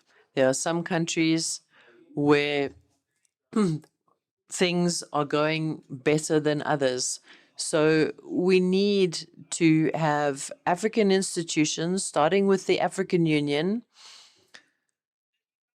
that react rapidly when there are various crises that erupt before these crises become a disaster. And the Pan-African Parliament, as well as the African Union, have a central role to play in ensuring that these conflicts do not become disasters. Thank you. Merci beaucoup, Honorable Epmo Chidziva, Zimbabwe. Thank you, Mr. President, and all honorable members of the Pan-African Parliament. I rise to debate on the state of peace in Africa with particular focus on the crisis in Sudan and Madagascar. We meet not as spectators, but as sons and daughters of the wounded continent. We have said that the Pan-African Parliament must rise from the symbolism into force. I pray that PAP resolve to condemn all violence, all foreign interference, and all attacks on our people's dignity. This House must become the loud voice of the African people, a board that acts with speed, courage, and legitimacy. Sudan is engulfed in brutal conflict marked by fighting in Khartoum, Darfur, and Kordofan. Civilians face indiscriminate attacks, mass displacements, famine risk, and collapse of basic services. The wounds of Sudan are also wounds to Africa. The instability fuels regional insecurity and human misery. Madagascar faces political crisis driven by contested governance, looming erosion of constitutional order, and repression of dissent. The food security and livelihoods of ordinary people are under threat, and democratic institutions are at risk of being hollowed out. Mr. President, we must condemn the violence, political oppression, and foreign interference that perpetuate suffering in Sudan and Madagascar. I'm calling upon the PAP to rise from symbolism into force, to deploy fact-finding missions, to convene emergency sittings, and to lead people-centered parliamentary diplomacy. Mr. President, we need to deploy fact-finding missions to Khartoum, Darfur, Kordofan, Antananarivo, and affected regions. Establish a PAP Peace and Accountability Desk to monitor, report, and coordinate monthly with the AU Peace and Security Council. Mobilize African civil society, women and youth movements into every mediation and reconciliation process. Send medical and reconstruction brigades composed of African professionals. Mr. President, we call upon the AU to guarantee humanitarian corridors and civilian protection in Sudan, impose and enforce targeted sanctions on actors who block peace, lead mediation for Madagascar to secure credible elections and constitutional order, resource and logistically support rapid African peace deployments. We must demand that all foreign actors cease actions that exacerbate conflict, that states respect and sovereignty and dignity of African people. On a long term, may I have 1.5 minutes? 1 minute. we never grant more than one. So you can end after 1 minute, time expires. Thank you. On a long-term prevention, I think we must draft and champion a continental legislation criminalizing unconstitutional changes of government, strengthen continental early warning systems and rapid deployment capabilities. We must tell the warlords of Sudan, Africa is watching and Africa will not forgive. We must tell the powermongers of Madagascar that constitution is not a toy and the people will rise. Africa must not be scared. We are one people. When Sudan cries, Madagascar trembles. When Africa bleeds, we all fall. No African shall suffer alone. No crisis shall go unanswered. We must defend this continent by word, by law, and by need be by force or what. We will not surrender our future to the guns and greed. Pan-Africanism is not a slogan. It is a scared duty to fight, to resist, and to protect our own. Let's go from this station, not to rest, but to descend into the wounds of brothers and sisters, until peace is reclaimed the African way. Thank you.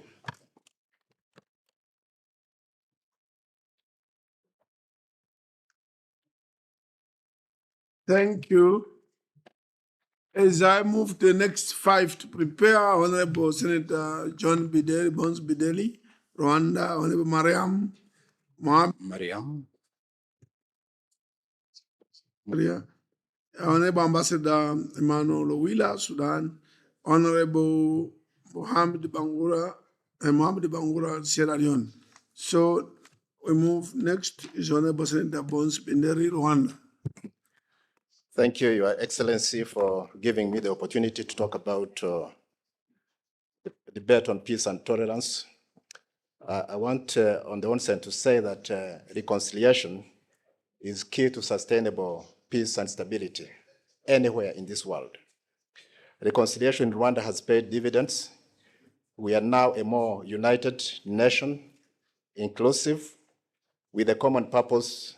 Our policies, our laws, programs are anchored on the foundations of unity. So I think this is very key to the discussion that we have just listened to. The trajectory was necessary in view of historical mistakes that were made by previous regimes that led to the genocide of the Tutsi in 1994. And as a result, we chose to foster reconciliation based on our unity. This eventually led to the establishment of the National Unity and Reconciliation Commission, which is now part of the Ministry of National Unity and Civic Engagement. And this mainly was established to ensure that unity and reconciliation is given prominence. It also led to the outlawing of ethnic identifications, which previously were used to divide the Rwandese into sectarian communities. And then, of course, there was establishment and use of reconciliation villages where survivors of genocide and perpetrators of genocides can now have dialogue. And therefore, reconciliation, as I conclude, creates healthy nations and turns strangers and enemies into a harmonious community and a family of citizens. And therefore, this should be pursued by all nations that really promote peace and want to have stable communities. Divisiveness, hatred, and polarization usually leads to destruction of society and the country. The experience of Sudan, I think we have just had, is an example. Rwanda went through the same in 1994, and quite a number of other countries in Africa are going through the same. Therefore, it is important to pursue dialogue and divisiveness and avoid divisiveness and protracted conflicts as a way of building a stable and future community. And therefore, we should also allow listening to different views because that's very key in terms of building peace and stability, including having dialogue between belligerent individuals. And therefore, it's very important that we should be able to restore faith in our future and pass a legacy of tolerance and acceptance. And therefore, I support the debate that, or the presentation that was done a short while ago.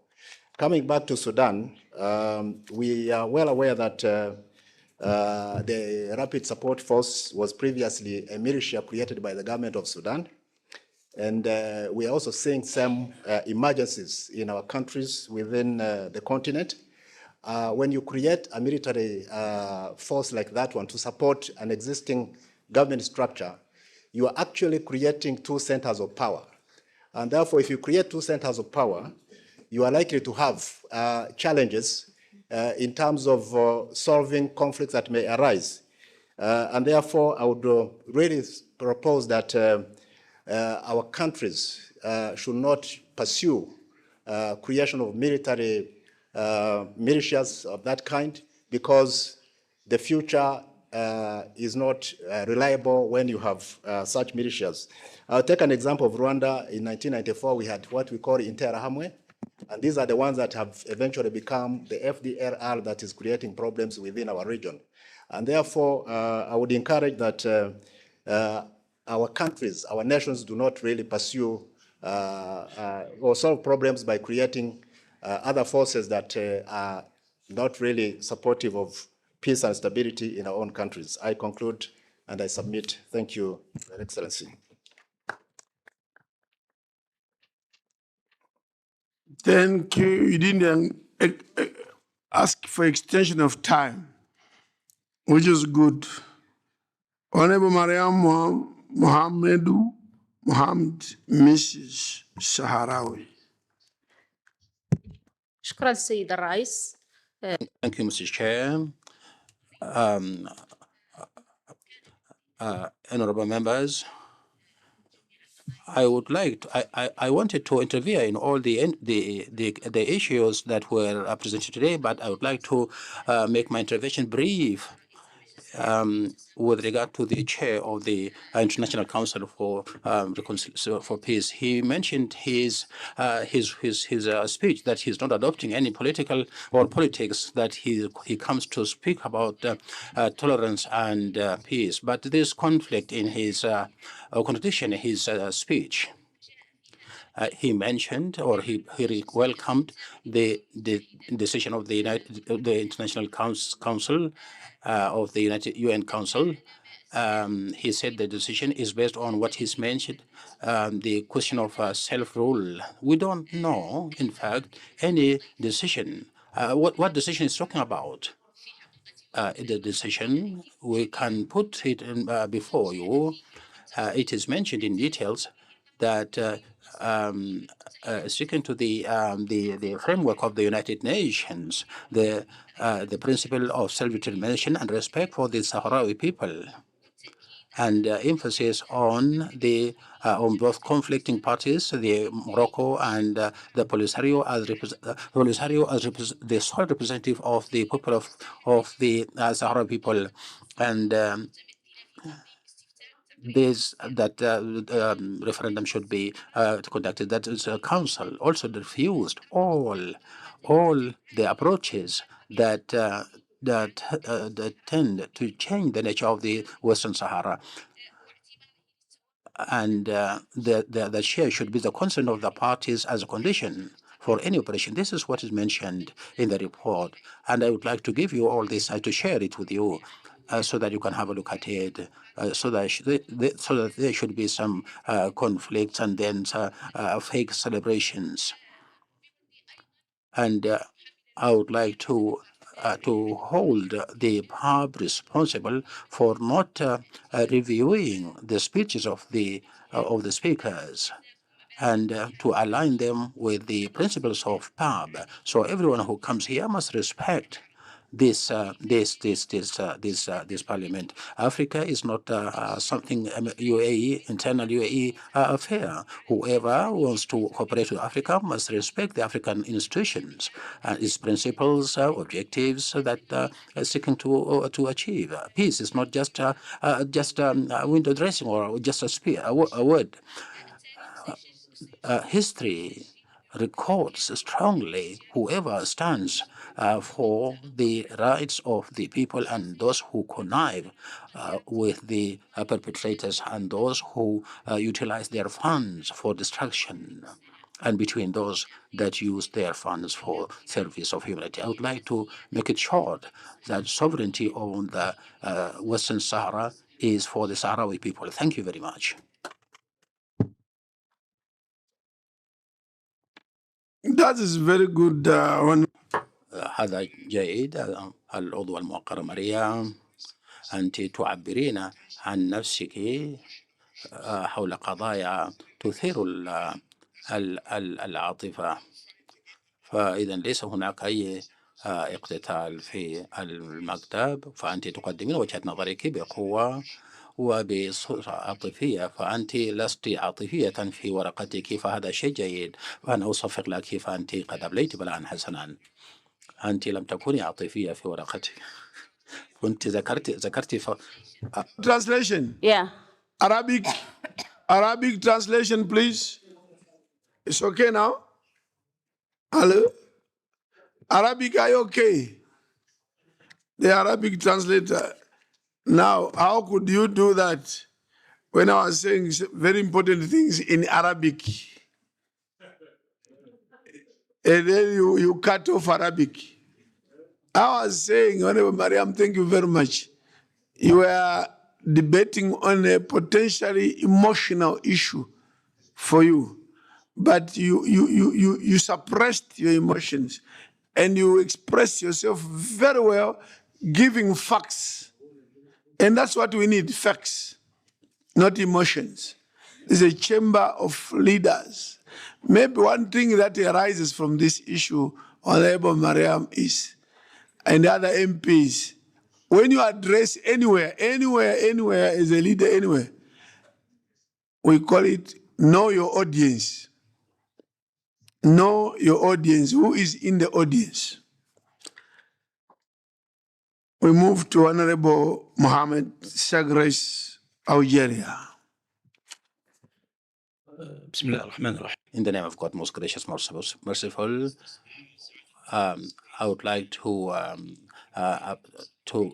ask a request of the ambassador of Sudan so that I can introduce Sudan, because for those who do not know, and the people don't know what brings us together with the people of Sudan, those who don't know Sudan, Sudan is deep in history. Is about 1,500, the kingdom of Kushites that dominated southwest, the African continent. And once upon a time, it was ruling Egypt. In the kingdom of Kushite. In geography, the position everyone knows, it's a very important strategic location. It connects the north and south of the continent. So who doesn't know Sudan in terms of capabilities? Sudan has great livestock reserves, and it has a lot of resources that can be enough for all Africa. Minerals, huge reserves of minerals, and this is the magnet of all the wars. Many of these wars are on gold. We're talking about waters, about human resources, all these sources that allure the invaders. And in answer to what is happening, and Mr. Sharambira has asked us a question about what happens in Sudan. What happens to Sudan in general is a series of a long story that targets the countries that want to be independent. The heroes of this invasion the heroes of this invasion are those who are peripheral. They don't have history. They are targeting the resources and want to subjugate the countries, disintegrate the countries in order to achieve their objectives and to find their footstep on these resources. I would like to say that these entities, and given the report about Sudan, there is a positive aspect, and here it determines the parties and all supporters.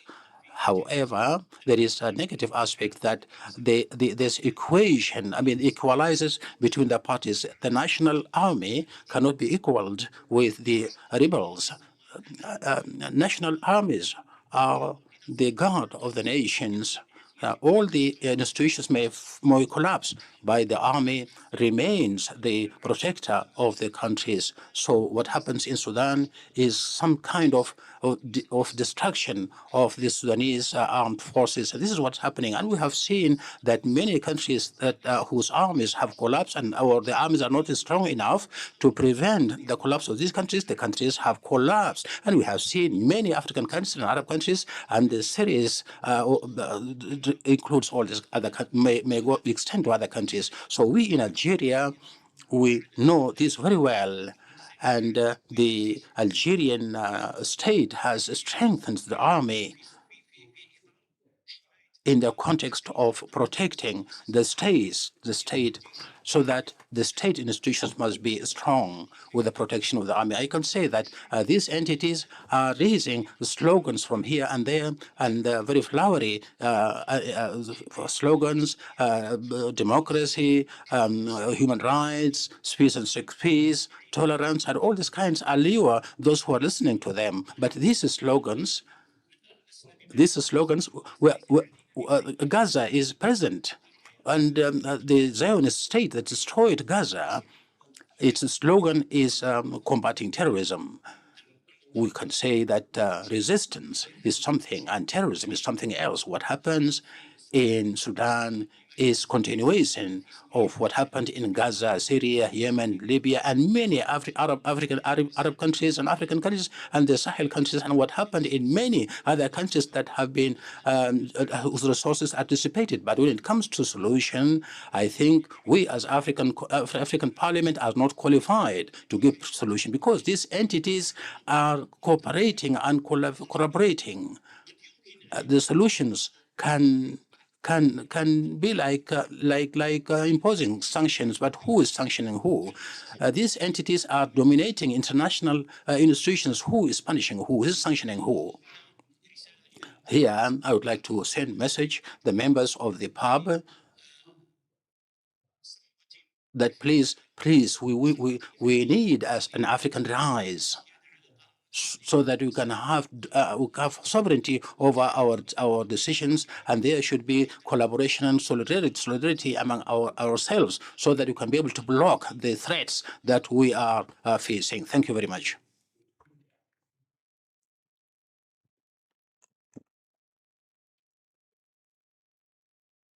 I like the issue of Sudan being a magnet of wars. Sudan ruled Egypt. And when I went to Egypt, there's a new museum, big, massive museum, probably the size of, 6 chambers, the size of this, 6 times that museum. And we are told that we are shown statues of historical rulers, and we are told that this ruler who ruled Egypt was from Libya. So you find even some people from Libya ruled Egypt, according to history. But because Libya became a magnet of war, now they are also being ruled. So the message is, when you fight among yourselves, you also become very weak. I think that's a very important. I think the interpreter maybe got wrong from Arabic into English for us, because he said PAP is not qualified to give solutions. This is exactly what he said. This is exactly what he said. Sorry. We should not debate these issues. Yet the protocol says PAP, one of his functions is to promote peace and security. And yet others are saying, let's send fact-finding missions.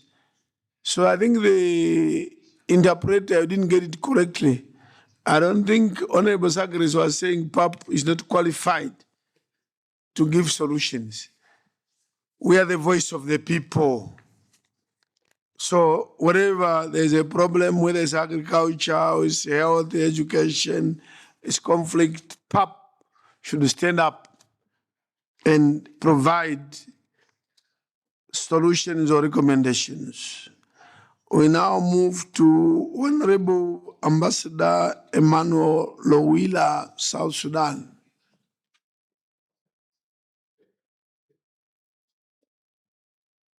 Thank you, Mr. President, for giving me this opportunity. And thank you for correcting that I'm from South Sudan, Mr. President. At the beginning, when you were calling the names, you said I was from Sudan. That is the country I came out of. Mr. President. Out of. Mr. President, Mr. President and honorable members, we are debating a very, very important issue of our continent. the state of security and peace in our continent. And it is a major issue. I think this is a big question that I don't know whether we can exhaust it here today, but it is also an important question. Your Excellency, Mr. President, I want to remind us that if we look at the situation in Madagascar, which is the most latest situation, it is a situation that resulted from concerted and sustained demonstration by young people. Within this concerted and sustained demonstration, the army came in and took over power. Mr. President, I want to remind ourselves that the situation in Sudan was no different. Even if our presenters today started the conflict as if it started in 2023, but the conflict started earlier. It started by also concerted demonstrations that resulted into the overthrow of the government of al-Bashir, who was one of the long-serving presidents of Africa. But what happened when the civil society pushed out the president? The army, Sudanese Armed Forces, and the RSF came in also and took power with the promise of handing over this power back to the people. Even if it happened for a short time, but they turned against themselves, the RSF and the Sudanese Armed Forces. The result is what we are seeing now. The result is what we are pleading of now. And as I speak, I also speak with heavy heart, as colleagues from Chad have spoken ahead of me. Why? Because we host a lot of refugees who come from Sudan. And this is creating humanitarian crisis in my country. It is causing economic difficulties. Not to forget that it is increasing the flow of arms across the border, small arms, which are prone to causing more conflict in our country. What should we do as PAP? That's the question you want us to answer, Mr. President. I want to support colleagues ahead of me who have said PAP should send missions to these countries. I want to add on top of fact-finding missions, let's also add it as no problem. Proceed 1 minute. One is to send the fact-finding missions and solidarity visits to both Madagascar and Sudan. I also want to propose and call upon the African Union to encourage a national dialogue and reconciliation among the people themselves in order to produce peace. And also encourage the African Union to push for humanitarian access and ceasefire in Sudan. And finally, Mr. President, I want to encourage PAP to work with the African Union to sanction all those countries that might be supporting and aiding conflict in our countries, whether it is in Sudan, in Madagascar, or elsewhere. So I submit, Mr. President. Thank you.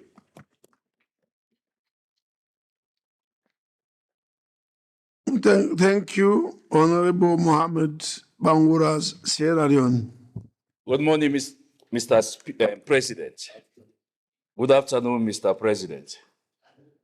This afternoon, I am going to be very specific on the topic, state of security in our continent, with particular reference to Sudan and Madagascar. Mr. President, the problem we have in Africa is double standard and hypocrisy in dealing with the crisis. And that is exactly what we have demonstrated here this morning. Say, for example, Sudan. You have a war raging for years in that country. And here we have ambassador who is representing an illegitimate government in Sudan, presenting our paper, a paper, talking to a legitimate body of African parliamentarians.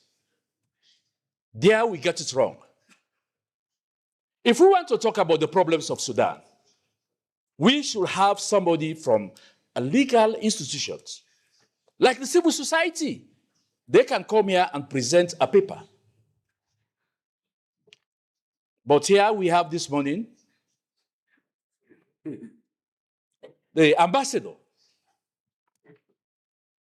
We all heard what he said. So in the future, we must learn to deal with this conflict with an open hand, without taking any sides whatsoever. No biasness whatsoever. The problem of Sudan, as we already stated here this morning, is being dealt with two factors, the internal and the external. Internal from the African continent. We have Egypt and other groups coming to support one of the factions. We have UAE from the other end supporting one of the factions. That will not help. I want the African Union to set up a body to look into this issue, wherein they can come in dealing with the early warning signs. Early warning signs. We cannot talk about peace and security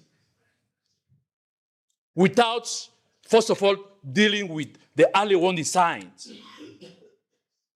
There we have Madagascar today. We have young people taken to the streets to demonstrate what you call basic necessity. They were asking for basic necessity. What the government do in response to them? Send their army to kill few people, young people. And we have the African Union sitting back without going in there immediately dealing with the early warning sign, telling the president to sit down and dialogue with those young people. At the end, we have a military government today. So if we want to deal with the problems in Africa, we must focus into early warning signs. Monitoring. Well, here again, we are not talking about peace and security without looking into this particular area. Mr. President, and I want to reiterate myself once more that we need to handle the problems with sincerity, honesty, and open-minded into this conflict. But this idea of picking and choosing where we go, where we intervene, what do we do, is a recipe for chaos. I rest my case, Mr. President.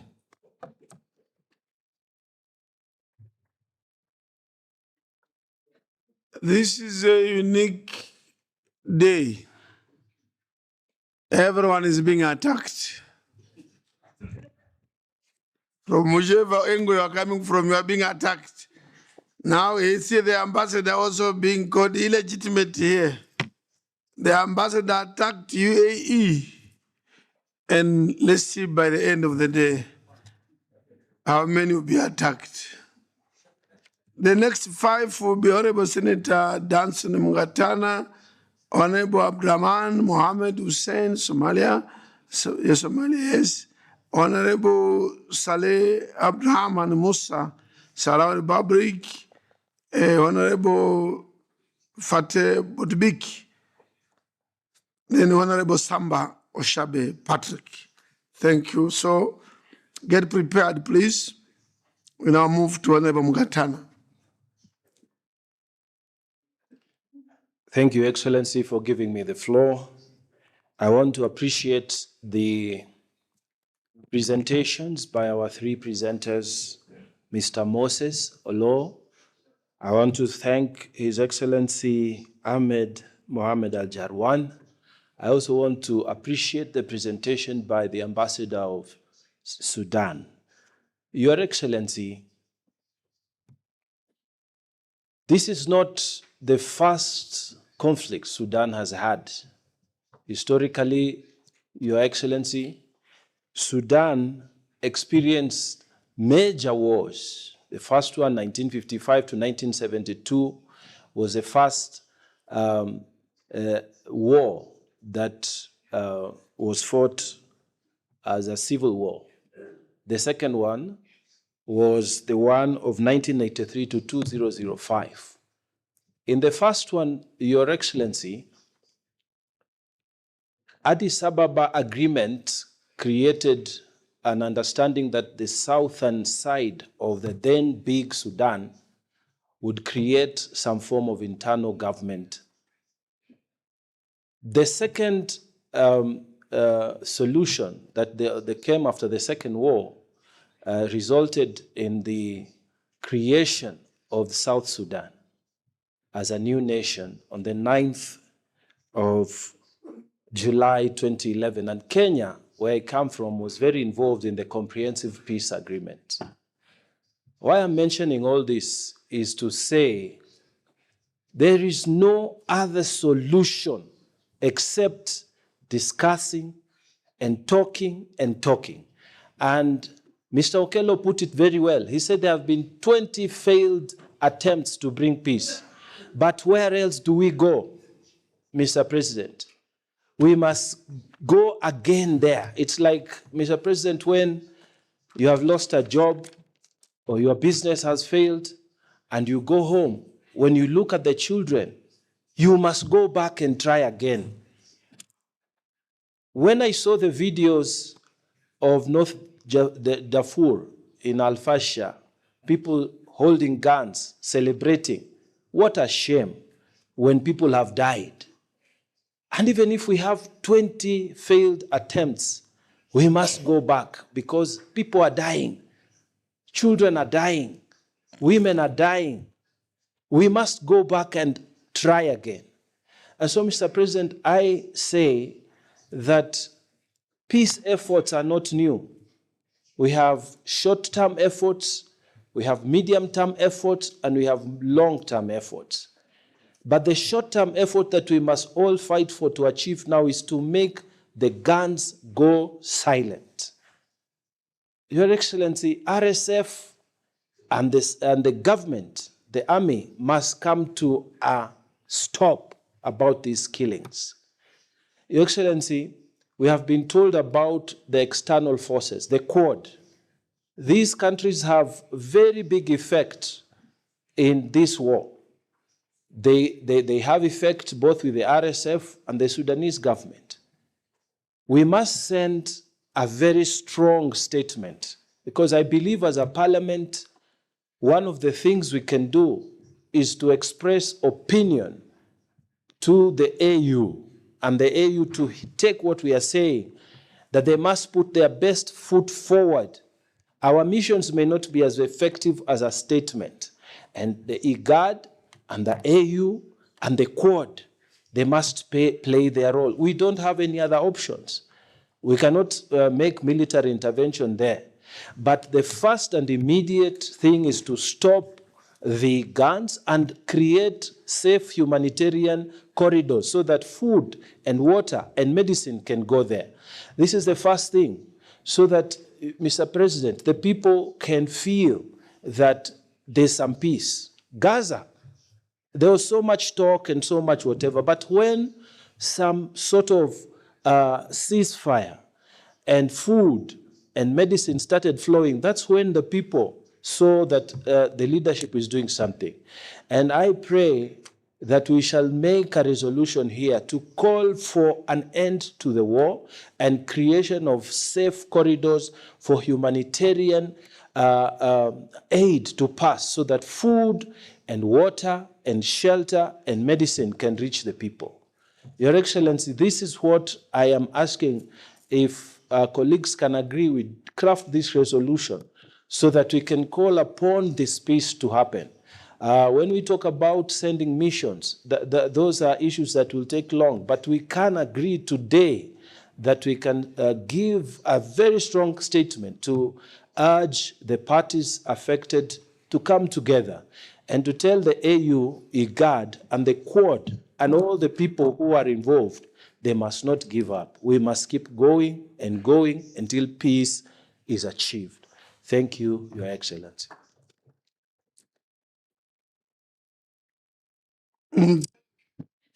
شكرا. سننتقل الآن إلى معالي عبد الرحمن محمد حسين من الصومال. In the name رئيس، السيدات والسادة أعضاء البرلمان المحترمون، يشرفني أن أتناول هذه الكلمة. Honorable President, honorable members, I'm glad to take the floor in order to talk about the situation in Africa, especially in a time when there are crises going from Sudan to Madagascar to some other countries where we see that there are some crises facing the development in Africa. Honorable Chair, as a Somalian coming from Somalia, where we went through war for 30 years, I would like to submit some proposals to this August House. First of all, I would like to say that the talks and negotiations are the best way to solve the conflicts in our countries. When the conflict was going on in Somalia for 30 years, there had been ongoing talks. Some of it was took place in Djibouti and some in Kenya, and some other talks took more than 2 years. Therefore, I would like to give my proposals. First of all, we have to propose the setting up of a permanent committee of peace and security inside the Pan-African Parliament, whose mission will be following the efforts of peace. Secondly, we have to unify the efforts on a continental and international level through the work of the IGAD, the Group of Four, the African Union, in order to harmonize their work and in order to avoid redundancy and repetition. Thirdly, we have to work on stopping the foreign intervention in Sudan, especially from countries that don't belong to the continent of Africa. This will give us a chance to sit down and solve the African issues through African solutions. Fourthly, we decide to send a fact-finding mission from the Pan-African Parliament members in order to bring to us the facts from the real facts. There is as well, I would like to mention that there is a special envoy of the African Union to Sudan. Can we bring him here so we can listen to him and have the information about the states in Sudan? Here, I would like to thank all my colleagues, and I would like to say that we have to find for solutions, not for conflicts. Thank you, Honorable President. Thank you. Next, take the floor, Honorable Salek Abdrahman Musa, Sahrawi Republic. Thank you, Your Excellency, for giving me the floor. The honorable members, we have listened to the previous members who contributed. I'm not going to repeat what was said before. However, I would like to speak to an intervention that made yesterday that we got from His Excellency Honorable Ahmed Mohamed Jawan, the chair of the International Council for Peace and Reconciliation. He congratulated the United Nations Council, and according to him, the Council, the Security Council of the United Nations, adopted the autonomy plan as a solution for solving the conflict between Morocco and the Sahrawi Republic. Unfortunately, and regretfully, we would like to say that the resolution number 2779, which was issued last Friday, on the 31st of October of this year, did not mention what has been said yesterday by His Excellency.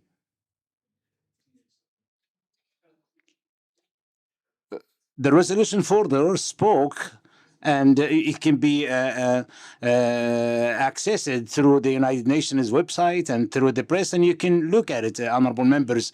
But just for a correction, the resolution spoke about the necessity to have negotiations between the Polisario Front and the Kingdom of Morocco in order to seize and finish the conflict that took more than 50 years. So those negotiations, as the resolution says, the resolution in one of the paragraphs mentioned that the Sahrawis should be enabled to exercise their self-to-autodetermination.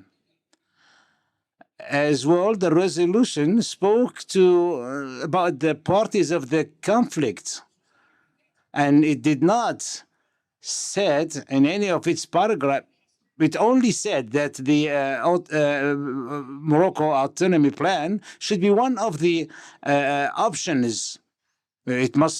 It said it can be a basis for the discussions. However, there will be the possibility as well to have other proposals. And here, it's hinting to the proposal from the Polisario Front.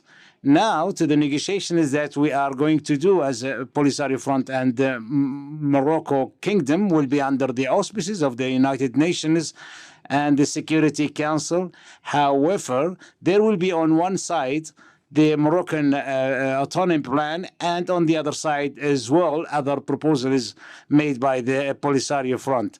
So there will be negotiations based on the proposals of both parties. On the side of Morocco, the autonomy plan. On the Sahrawi Arab Democratic Republic, it has a different plan. So this would, to summarize what came in the resolution. On another side, I would like to mention as well, maybe you are not aware of the first draft that was presented by the United States. The United States, in its first draft, requested that the autonomy plan must be the only option. However, the Security Council refused that and obliged the resolution to include the option of the Western Sahrawi people. The United Arab Emirates and France and United Kingdom, they were there to enforce this option, and it was refused by the Council. United Arab Emirates is present in all the conflicts in Sudan, in Gaza, in Yemen, in Mali, in Western Sahara. And in Mali, they gave $50 million to the terrorist groups as a ransom.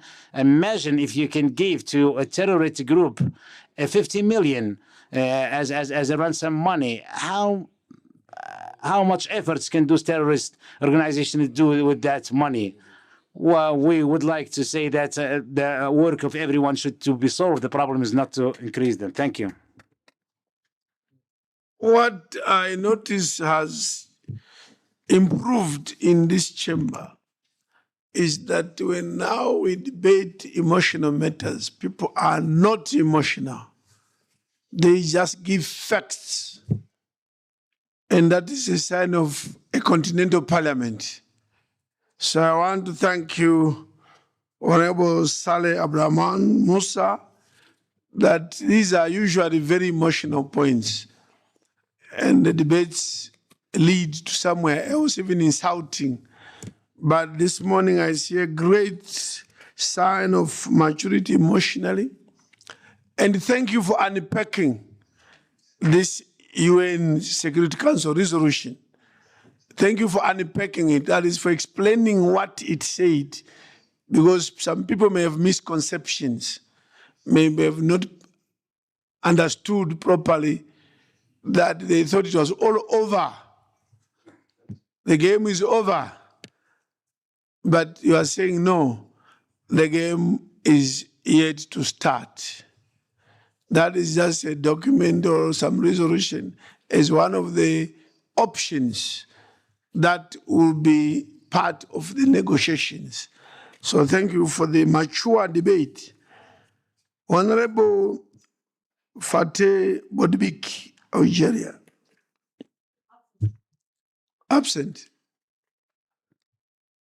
Honorable Samba Oshabe Patrick, Uganda. Thank you. Thank you very much, Mr. President.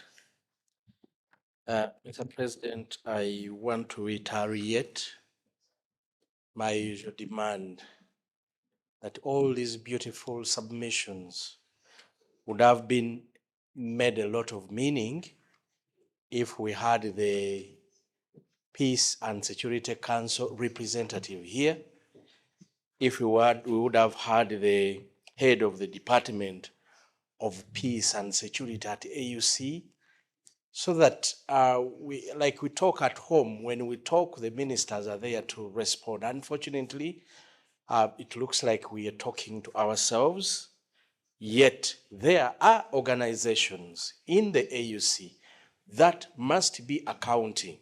Mr. President, at such a forum, we would be receiving answers, we would be asking questions, and we would be receiving accountability on what the AU is doing about the promises we made to the people of Africa.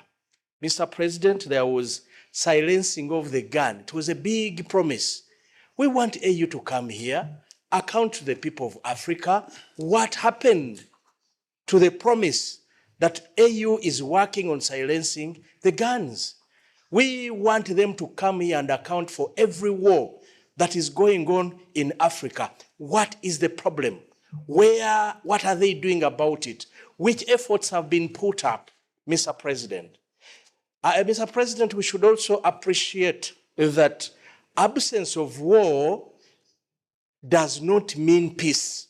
And this is an old adage, that we are experiencing situations in countries where you expected no war, there is no war, but tomorrow a country like Tanzania erupts into something different.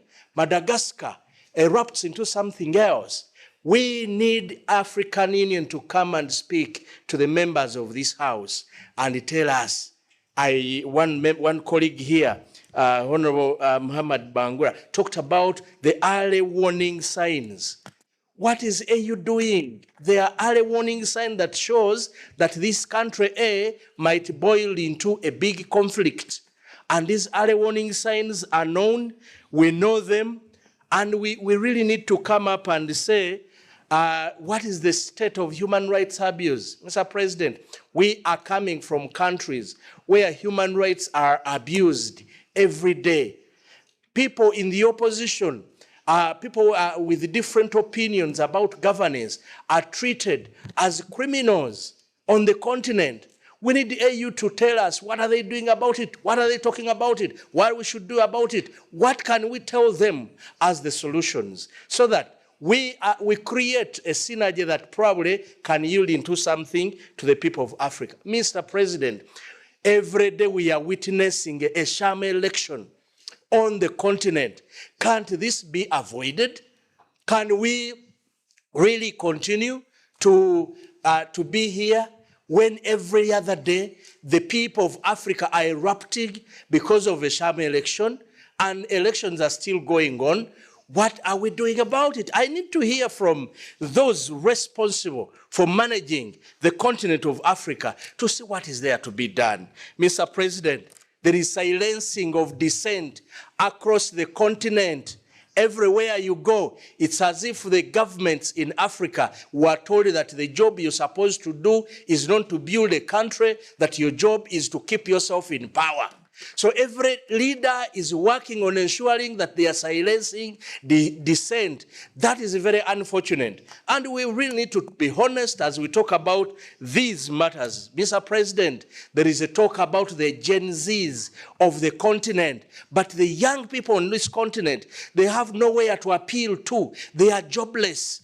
There are no jobs for them. The governments are embedded in stealing the little finances. There is a lot of corruption on the continent. These are the signs that build and boils into what is going on. The Gen Z is coming up to say enough is enough. Mr. President, across the continent, governments are using state institutions that would have protected the people against the people. The armies are used, Mr. President, against the people, yet the army is supposed to protect the people of that nation. We must be honest to ourselves, and we must talk about this. And we say, if you have a state institution like parliament of a country, why would it be used to create laws that protect one government instead of coming up with laws that help the nation to grow? Mr. President, as I conclude, I think, and we must be honest as we sit here, we always come up with model laws, but I plead with this parliament, at least a discussion must come on the standards that must be known for the African continent. When we talk about democracy, what do we mean what do we mean by democracy for the continent of Africa? When we talk about elections, what do we mean? Which standards are there? Why would we have elections observers in one country and we don't have them in another country? Why would election observers be chased out of one country and they're left in the other? So the standards and recommendation must come from this House. Mr. President, lastly, allow me present to this House a member of this House who is unfortunately, she's not here, Honorable Anna Tropia. Anna Tropia from Tanzania. She sent this message, Mr. President, having read what AUC chairperson wrote after their election. Mr. President, allow me. She said, it is a big embarrassment reading from the chairman of the AUC. It's now that the internet has been restored in Tanzania since 29th October. We were blocked up in mandatory day and night curfew. Numbers of Gen Z's demonstrators killed and unaccounted for. The voter turnout was less than 30%. The voting centers were smashed in the morning of the election day. In short, we didn't have an election. As for my party, Chadema, we were not allowed to participate since we had called for electoral reform. The current one favors the ruling party, whereby the president appoints everybody. One among the members of the commission served as CCM party strategists. The call for such reform resulted in treason charges for our chairman, Tundu Lissu. Therefore, personally, I didn't run for parliamentary seat because of the same reasons. I take this opportunity to thank you all for the opportunity of working together for the people of the continent. However, Tanzanians and the continent needs your voice in telling the truth. Democracy in turmoil, power by the bar of the gun, impunity, abduction, silencing dissent for decorative peace. Africa needs you now, perhaps with more than any other time. The dictators have now resorted into criminalizing politics, jailing us for unbearable offenses, which are not convinced results into death penalty. I thank each and every one who tried to reach out to me during the trying moments in Tanzania. I'm fighting together with my family, but with a number of friends and relatives missing and some still held up in custody. Pray for us that we can get back to normality. See you in the coming years. Mr. President, I needed, because this was our colleague who we're sitting with here, I needed her message to come through to this forum so that we know that these things are not easy. Mr. President, we are up for elections in Uganda coming January, but the army is already on the streets showing us that they are not ready for what the masses will decide. And these are the facts that should come out. These are the issues that we must take note about. And our leaders, this what we call AU, must make meaning when our leaders respect it and they know that there is a big boss called African Union. As long as African Union will remain silent when issues are going on, we will witness more wars, we will witness more impunity, we will witness so many bad things happening to the people of Africa. Thank you so much for the time. You know, because maybe you are saying very sweet things. Even this timing, the electronic automatic switch off at 3 minutes, also decided to listen to you and forgot to switch off your mic. And then you went for almost 10 minutes. Thank you very much. Thank you very, very, very much. We'll come to this topic at the conclusion of this debate. You people, you are saying very good things about this military, and we have a session next week, I think, on the impact of militarization and constitutionalism and democracy. Fine. But one issue is, and I want to repeat it, on the 7th of January this year, I attended the inauguration of the president-elect of Ghana, who was a member of PAP here, John Mahama. At that inauguration, several heads of state came from all over Africa, some from Europe. And they would announce, we announced the arrival of President so-and-so, and people clap hands. The arrival of Pan-African Parliament President. But when Traore of Burkina Faso arrived, there was pandemonium in the stadium, praising and jubilation. He is a man. And I want to say these contradictions. How can a military coup maker be the one that attracts the loudest applause in the stadium when everybody knows this man took power through unconstitutional means? And there are so many cases of Africa where people take power through the barrel of the gun. And the people say, we are happy. Please, please, these are the good people. What is wrong with Africa then? Yes. So, and those people stay for 10 years now. That's a problem again. They are supposed to come and make sure that now they introduce democratic rule, but they then rule democratically themselves for 10 years. So I'm just saying, I think we need another day for debate. Another day where we interrogate some of these questions and what we are going to do. And the youth issue. Youth is coming next Monday, where I mentioned it, 2 days here in this chamber. The youth from all over. So they will be supporting you. And they will be there to work with them. What does this Gen Z thing mean? And what does it hold for us for the future? Honorable Tabiso David Letika from Lesotho. Honorable Tabiso. Thank you so much, honorable members. Through you, Mr. President, I honestly arise today deeply humbled and profoundly honored to make my medium contribution in this august house. And I speak on the issue that defines Africa's future. The imperative of peace, security, and tolerance.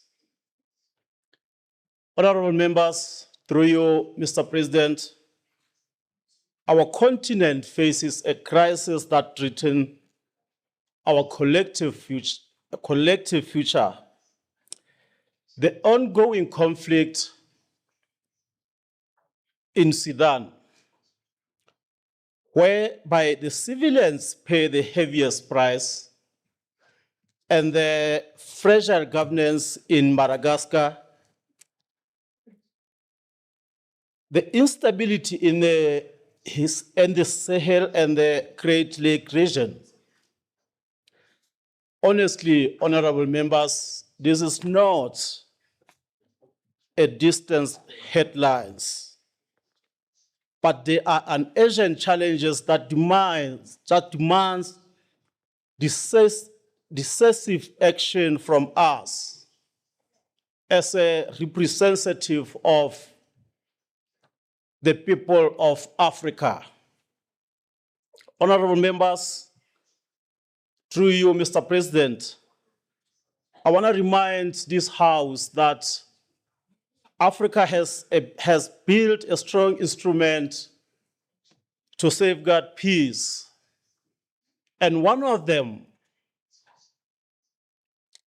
is the African Union Peace and Security Council. The panel of the wise, the Continental Early Warning System, and African Standby Force. Yes, the structure alone cannot last or last in peace. But true and sustainability peace requires good governance, respect for human rights, accountability, and robust parliamentary oversight.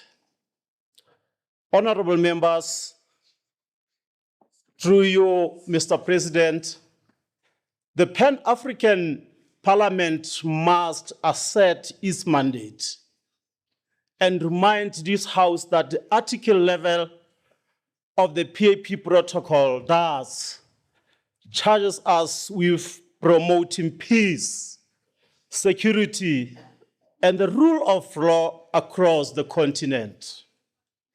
We are not passive observers. We are advocates, monitors, and architects of African solution to African problem. And I want to remind you, honorable members, through Mr. President, that this year, PAP and the Peace and the Security Council has strengthened collaborations. The statement of the powers of parliament diplomacy in advancing stability across Africa. Honorable members, through you, Mr. President, the world today witnessing rising tolerance, polarizations, and conflict. And our duty as members of this House is clear. We must champion dialogue, defend human rights, and bridge divides. And Africa cannot merely be recipients of peace, but we must lead decisively, inclusively, and sustainability. I therefore propose the following action, honorable members, through you, Mr. President. 1, harmonize national legislation with AU and PAP peace and security framework. 2, strengthen parliamentary oversight of peacekeeping and humanitarian initiatives. 3, engage proactively in crisis hotspots like Sudan, Madagascar, etc. Honorable members, the fourth one I want to propose is to promote tolerance, reconciliation, and inter-community dialogue across our society. And lastly, ensure full transparency and accountability in contributions to African-led peace initiatives. Honorable members, through you, Mr. President, the task before us is immense, but our responsibility is greater. So let us ensure that parliaments are not mere spectators, but the beating heart of peace and security in Africa. Let us turn the vision of silencing the guns into a reality of our generation and generations to come.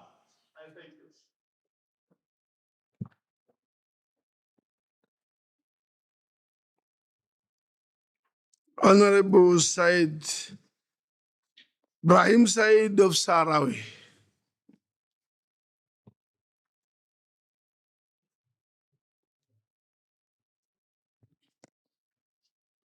Thank you, Mr. Chair. Thank you, Mr. Chair, for giving me the floor.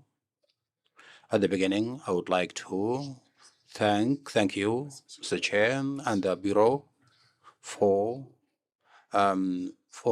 availing the floor for the Sudan's ambassador in order to hear the voice of Sudan, to hear it directly, while in this parliament the members from Sudan are absent. We say that we are members and we represent the voice of Sudan in this parliament. As long as our brothers and sisters from Sudan are not there, we are their voice, and we are the one who defend the peace, as the integrity of Sudan and unity of Sudan, and prevention of any kind of external intervention that does not support peace in Sudan. And through your ambassador, we'd like to send a message that we are their voice and the voice of whoever in this parliament, in this continent, who is not in this parliament. As long as this parliament is the platform for all the African nations, we represent the nations of African continent. We call upon AU that Sudan must be returned back to its to regain its seat, and that the members from different parts of Sudan must come to that platform and raise their voice. This is what I wanted to pass through, that I would like to express my solidarity message with the Sudanese people as government and people, and we pray for them, for their peace and for a sustainable peace. Secondly, Mr. Chair, just not to repeat what my colleagues have said, and just to save time, I wanted to respond to the speech of Mr. Abu Abdullah, the chair of the president of the Council of Tolerance and Peace. But our colleagues have responded comprehensively. But I would like to emphasize that the decision of Peace and Security Council emphasizes the message with regard to what happens in Western Sahara. The peace and security, irrespective of your intervention. Intervention was for solidarity and to express your solidarity with Parliament. And this is what we are used to, and not to express national or personal issues with regard to the African affairs. So when it comes to tolerance and peace, this is based on the respect of the will of the people. It emanates from the fact of non-intervention in the internal affairs of nations, respect of all the views, the positions, and that we must be at one standing without being biased. So if we don't do that, then we're in the wrong direction towards peace and tolerance. So we have to start from the foundations of tolerance and peace, that we listen to everyone and be at the same distance from all the conflicting parties so that you can lead them to peace and security. Mr. Chair, I would like to emphasize the African solutions. Africa must solve its problems by itself and should be self-reliant when it comes to political solutions. And we have to avoid receiving solutions from outside. Those who come from outside make it difficult for us to reach peace because the African contributions will be sidelined and the African solutions will be sidelined. This is what we have to defend and repeat every now and then. Shukran. Thank you, Mr. Chair. Again, congratulations for not being emotional, very mature. PAP is maturing. The next 5, Honorable Mohammed Amron, Honorable Habib, Ahmed Salem, Honorable Shini Marie Ntimbiranje, Honorable Professor Muhammad Anadif Yusuf, Honorable Sinia Ahmed El Kelile. So now I call upon Honorable Mohammed Amron. شكرا سيد الرئيس. بسم الله الرحمن الرحيم. Thank you, Mr. Chair. In fact, the reality was shocking, frightening. What happened in Al Fashir city, in Darfur, in Sudan. This country that was always the source of inspiration for the African continent today, unfortunately, has become the source of worry for the African groups.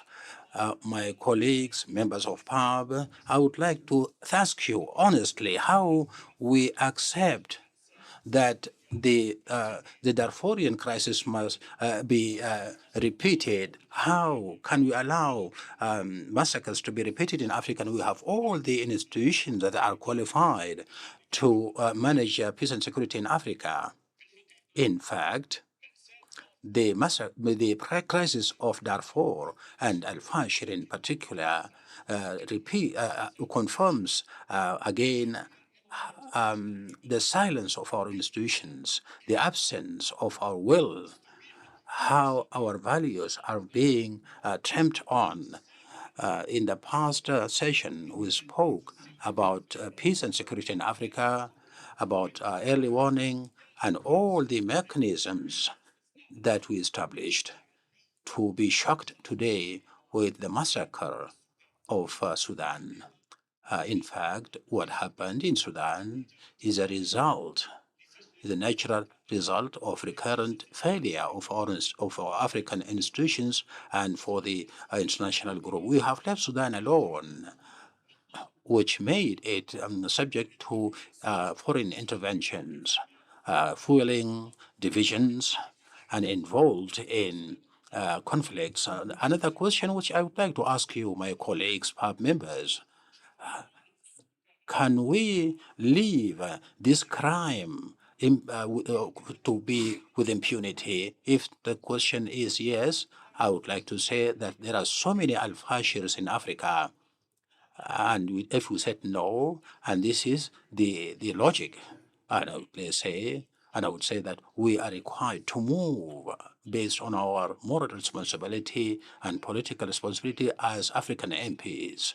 And accordingly, I suggest, first, that we issue a statement denouncing the massacres committed by RSF. Secondly,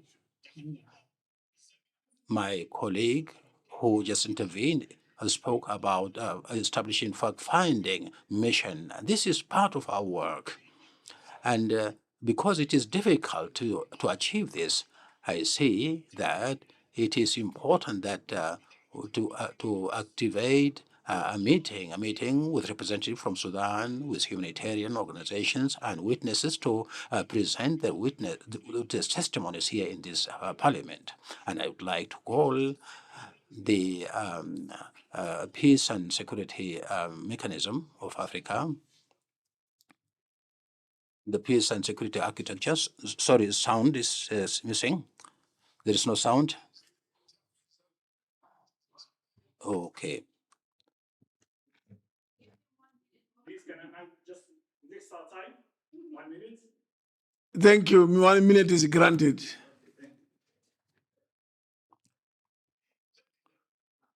Third,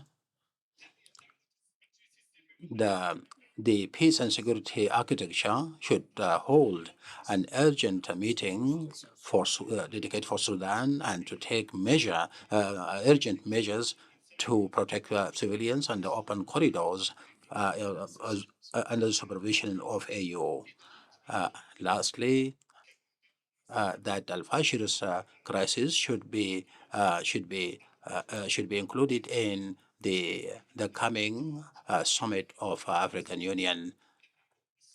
We have institutions that are able to move with their power, their moral power, with their mandate, and so that you can be able to do something.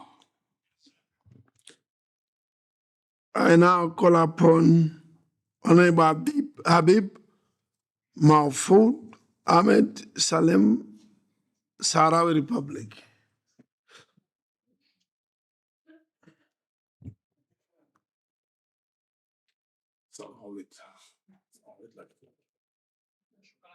Thank you, Mr. Chair, for giving me the floor. My intervention concerns the speech of Mr. Ahmed Mohamed Al Jarwan, Chair of the International Council for Tolerance and Peace, in the meeting of yesterday, in which he touched on the issue of the Western Sahara in a way that the least to say about it is that it was not right. Based on what he said, it can be understood that the International Security Council approved the Moroccan proposal for self-rule as a final resolution for the problem of the Western Sahara. And this is not right at all.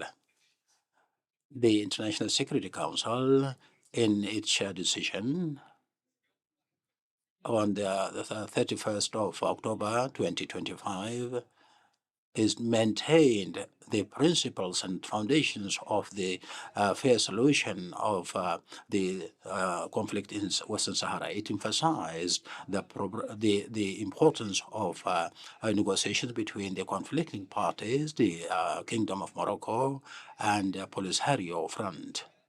And also it emphasized that the solution should be acceptable by the two conflicting parties, and emphasized on that this solution should lead to enabling the Sahrawi people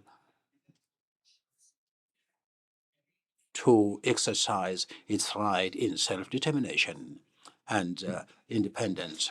This is in addition to the International Security Council reiterated renewed the mission of the United Nations to prepare for a referendum for 1 year.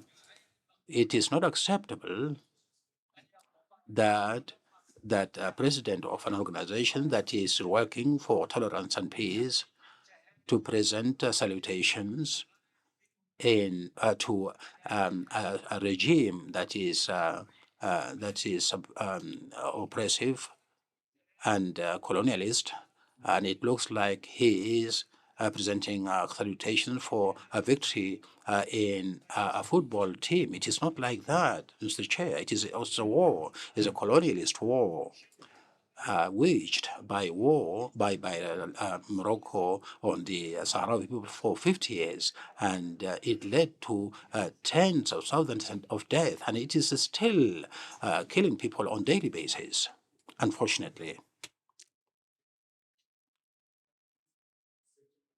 The sound is gone. Sorry. I would like to ask 1 minute, Mr. Chair.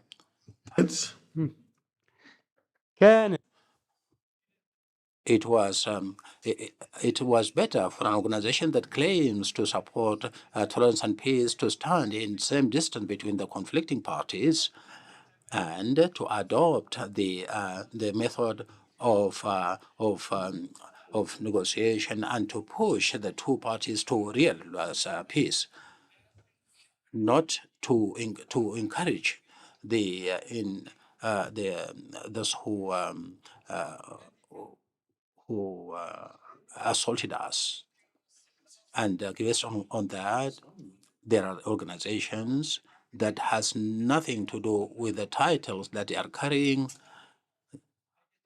They are serving a hidden agenda for that targets our the solidarity for our continent. At last, I would like to ask Mr. Cherumbera, and the members of the Parliament, and pay attention to the kind of the organizations that our Parliament hosts and the content of the solidarity messages that are sent across. And so we have to reject any messages that conflict with the principles of the African Parliament. Thank you very much. Thank you again for the expressing your views. The president of the Arab Parliament was actually one person who was going to attend, and some people from South America, they've come. The EU were coming, they'll be here next week. You know, these speeches can fall against anyone at any time. But the issue is know your audience. Know your audience should be the key principle. We always invite people from various organizations, and that I can assure you. We'll invite all sorts of people, organizations to come and address, unless the organization stands for bad things.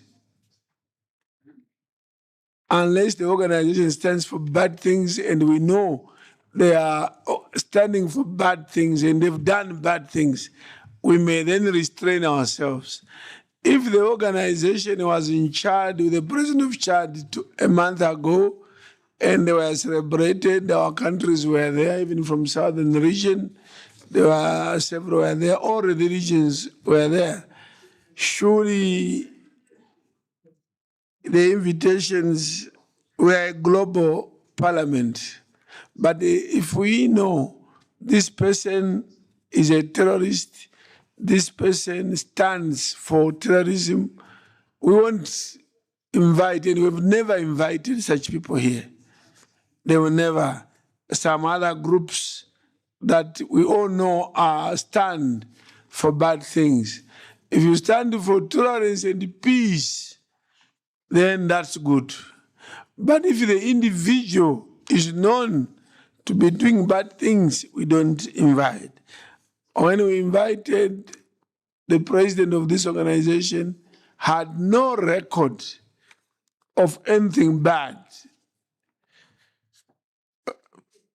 Honorable Jean-Marie Nibi Rantinje, Burundi. Merci. Thank you, Right Honorable President, for giving me the floor. Right Honorable President, given the gross violations of human rights where part of the population of Sudan, especially in El Fasher and elsewhere, we should request the parties in conflict to exercise wisdom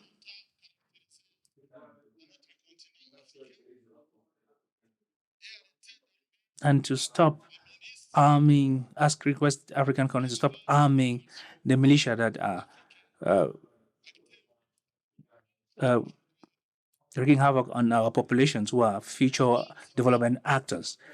They should know, especially the Sudanese and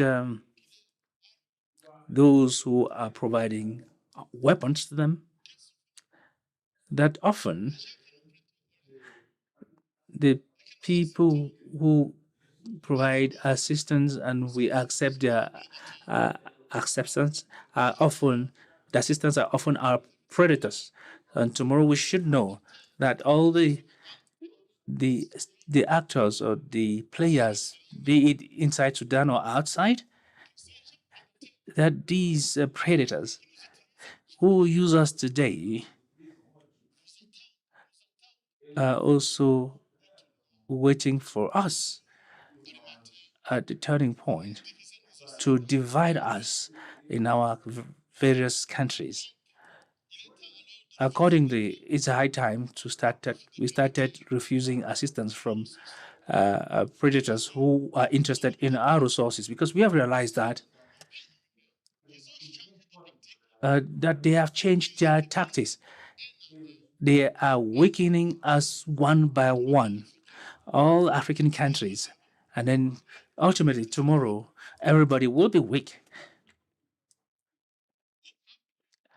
In the PAP, I'm requesting us in the Pan-African Parliament to continue to strongly condemn the players in the Sudanese conflict, because the population needs peace. I have lived in conflict for 10 years and I fled my country.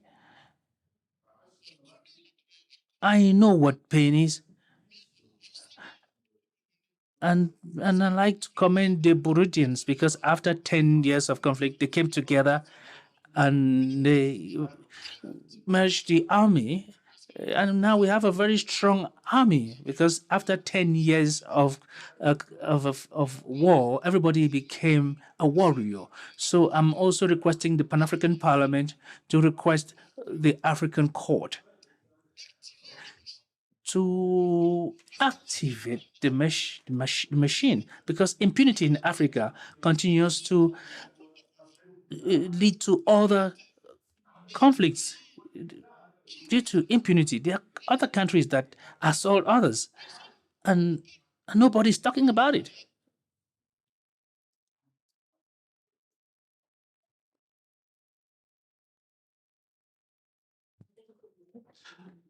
Je vous remercie.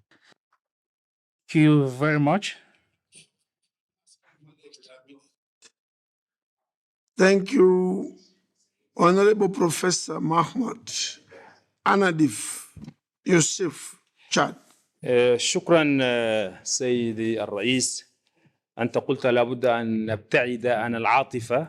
أنا أيضا أبتعد عن العاطفة، أقول العقل وما يحل.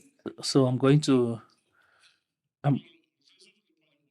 about the issues in Sudan, to tackle the issue in Sudan, for African countries to be strong and for the parliament to be strong, we need to back the cartel project to tackle the issue in Sudan. The US, the Great Britain, Saudi Arabia, and the UAE, in addition to African Union and neighboring countries. These countries want Sudan's prosperity and stability. We don't want death. We are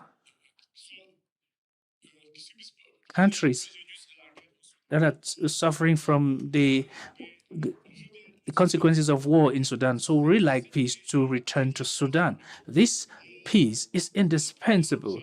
The president of Chad always calls for peace in Sudan. So we would like to seize this opportunity to exhort and urge all parties, including the UAE, that is doing a lot in our various countries. So the issue of tolerance, we need to think about that, especially in our universities, and include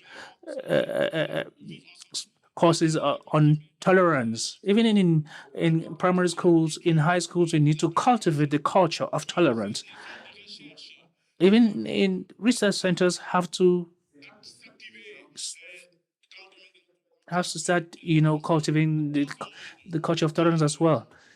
In this world that is increasingly being divided, tolerance has to become a, a, of good value uh, between the generations and peaceful coexistence, and to put out the flame of division. I have a question, Mr. Chair, or the President of the GCTP. Among the members, do you have academicians who are working in it concerning research centers? Do you have bodies or entities that assist them? You also talked about that great leaders have to accept. Well, Mr. President, the next time when you invite somebody,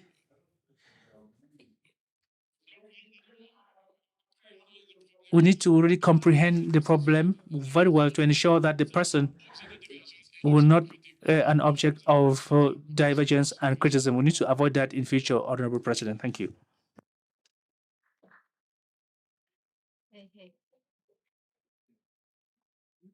But this is a chamber for debate. And indeed, we cannot be saying if someone should say what we like. If they say what we don't like, we tell them. It's very difficult to predict. Of all those people that we invite here to make solidarity and to predict what they may say, sometimes we just think they are belonging to good organizations. So the standard that we are setting to say, let's see, I think it's unfair. But if someone gets to say something that we don't like, it's part of the discourse. We debate, we tell them that, no, we don't like what you said. And we always do so. So requesting the Bureau that give us people who think like us always, and who will say what we think, and who will say what we like, I don't think that can be a parliament. That can be a parliament. But that whoever comes, we're a parliament, we debate, tell us, and we'll tell you also. I like that attitude. Next, Honorable Sinia Ahmed L.K. Lile, Sahrawi Republic. Greetings. Thank you very much, Mr. Chair, for the floor. In fact, we are invited to put many details and to express about the realities of what was presented to us through the speech of the chair of the Council, International Council for Tolerance and Peace. We are invited to investigate the details of this speech, and I would like to present a question because my other colleagues have spoken enough. But I want from His Excellency to respond to this question. What was he thinking when he presented his speech about ending the war in the Western Sahara? How he could make such lies and present a proposal that was presented by Morocco in support of UAE and via United States. Sorry, this proposal was rejected by the United Nations and by the Security Council, and presented a very clear decision, which is available on the pages of the United Nations in all the languages. You, as MPs, are required to read the report of the the International Security Council, and not to read whatever is presented by the Sahrawi. Just go there and read. And I would like to ask how His Excellency can dare to present a letter full of lies among elites and this chamber that knows how to refer to major references and how to look at and to take the truth from its sources. And then he presented a letter to support the Kingdom of Morocco against the Sahrawi people. That the question of eliminating colonialism is there for 50 years, 50 years of struggle, a struggle that was fun. And I would like also to express my colleagues in Sudan, and I would like to witness that 50 years of struggle. There has been war that is supported by United Arab Emirates, buying weapons, and there is about 600 kilometers which is well equipped with weapons and artillery and all the weaponry with the UAE money. So we call that this reality must be explained.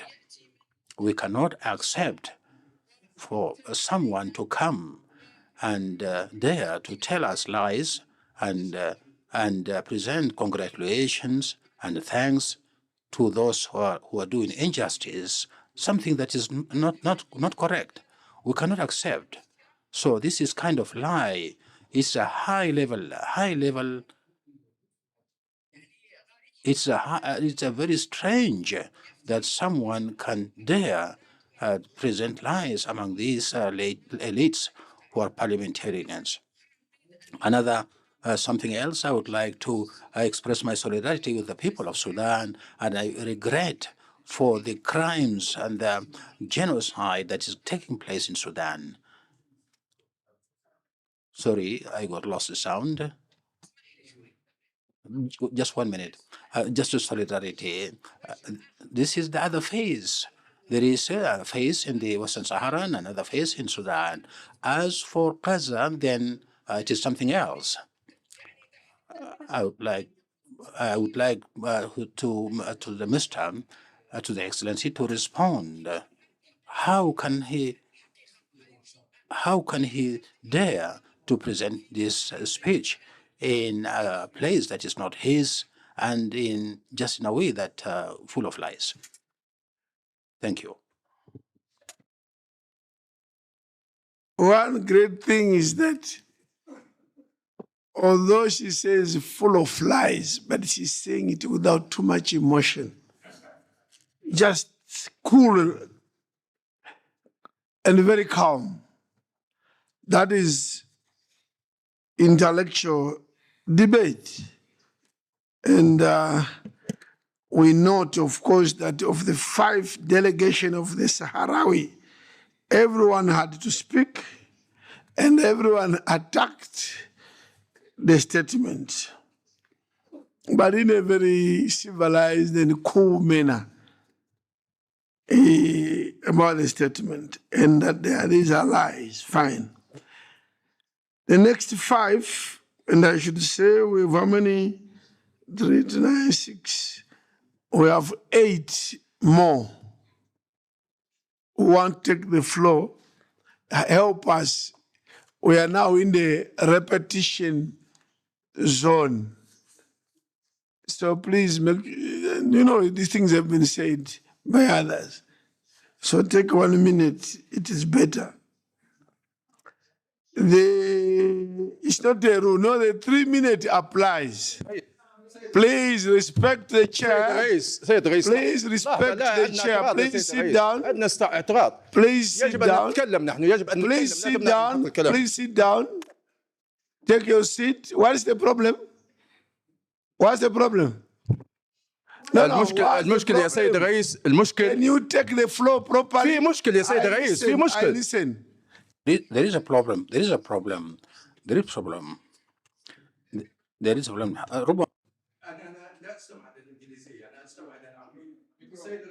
Macro. Mr. Chair, the problem is for giving the floor. We as a states, we come here to speak. Some countries, 5 people spoke, and at the end, you can take 1 minute. You say, tell us. This is not just, Mr. Chair. You have to. But sometimes the way you react. Hello, take your music. هذه الطريقة اللي وجدناها في البرنامج الأفريقي. This is the way we found in pub, whether from you or from us. The rules of this house do not support what you are saying. Look, I said I'm pleading. We have not said the minutes of 3 minutes off. No, it's still 3 minutes. But we're just pleading that don't repeat. It's a normal part of debate. So what do you take offense? We just be told that if you do 1 minute, they are better because we are repeating. But I have not said it's a rule. I'm just pleading that it's 3 minutes, but if you can do 1 minute or half a minute, the better. So why are you reacting with violence? What is the violence about? Oh, no, let's respect this chamber. You could have raised your hand. I never said it's a rule. I simply pleaded. I don't know whether the interpreter is putting it correctly. Say the rise. There is a difference between pleading with you and setting the rules. There's no rule on 1 minute. Say no. Please, Honorable Mariam, please. Order. لا استمع عليك يا سيد الرئيس. لا توجد ترجمة. لا توجد ترجمة. لا استمع عليك. Please. There is. I'm addressing him. Okay. I'm addressing him and just telling him that it still remains 3 minutes. But I'm encouraging those who are going to take the floor not to repeat. You have heard this even in your country. In any debate, the chair will say, please don't repeat. So what's wrong with this saying this in this chamber? Say don't repeat. Honorable Dr. Baja Lamari. Say the rise أنا طلبت. Mr. Chair, I would like to point of order. Just very briefly, Mr. Chair, if there is interpreting, we are being provoked and intimidated from someone who is talking. When he come out of here, he provokes us and intimidates us, and we do not want to talk to them. So please, either he respects us and not to talk to us, or otherwise they should. Point of order. Thank you, Mr. Chair. Thank you, Mr. Chair. There's someone who is bullying you. Sorry. Hello, Honorable Maria. Please. نعم السيد الرئيس. نقطة نظام سيد الرئيس. Mr. Chair, point of order. Honorable Mariam, please. Yes. We don't want this order. Yes. Let's have order, and that's your advantage. If we have order, it's your advantage because we listen to you. Yeah. Now, if on this order, I won't listen to you. You said someone is bullying you. Yes. We don't know about it. Can you tell us? Yeah, the support staff of Moroccan. We can throw him out of this chamber. Yes. And he may not be allowed again. Yeah, please. And how can support staff bully MPs? By the way, this is not the first time. سيد رئيس نقطة نظام سيد رئيس. Who is Mr. Chair, this is support of staff of Moroccan delegation. It's back to the cameras here. I'm saying, is he inside or outside? He was there. He's in the first chair in the other area. Yes. Of the, Yes. Right. Our, what do you call them? The sergeant at arms. Sayyid Rais. Wait. Let's. Mr. Chair. Sergeant at arms, identify that person, who that person is, and we need him to come to the bureau for further questioning and see whether he qualifies to enter the chamber next time. Sergeant at arms, can they identify the person? Can you show them the person? Yes. All right, Honorable Dr. Baja Lamari, Algeria. Thank you, Your Excellency. شكرا سيد الرئيس. Assalamu alaikum. Greetings to all of you, Mr. Chair. We are living a human crisis. It shakes our hearts before it affects the bleeding land of Sudan, a land that was a source of civilization, has become a stage for the worst crimes where bloods are shed and families are being displaced and rights are being confiscated in complete silence. International Sudan has become an open wound in the body of the nation. Where there's human conscience, where the international justice is not what happening in Sudan is crime against humanity. Mr. Chair, I stand before you today as not as a researcher in far-fetched conflicts, but as an African citizen seeing the continent being sold piece and piece, piece by piece, and then crimes being committed, crimes that are not for Africa. Whoever thinks that what happens in Sudan is a Sudanese matter is wrong. There are powers that invested in destroying Sudan, a power that does not ask for a woman that is being raped or a man that is killed, that power that are looking for interests and influence. Mr. Chair, Sudan is bleeding. Sudan is bleeding. Please raise your voice to raise the African conscience, to raise the Arab conscience, the human conscience. We are not here, Mr. Chair, to call for division or for revenge. We are here to return to Sudan its right for its decision, to return its sovereignty, to make of its land a land for life, for its people, not for the interest of others. We have to fight these external influences. Mr. Chair, we demand cessation of all kind of international intervention or foreign intervention. We do not care for vague statements. We demand, Mr. Chair, we demand international investigation and the flow of weapons, and any entity or a country that is being proven to support arms to Sudan must be punished. There should be peace corridors for citizens. Sorry, we lost sound. We lost sound, sorry. There is no sound, sir.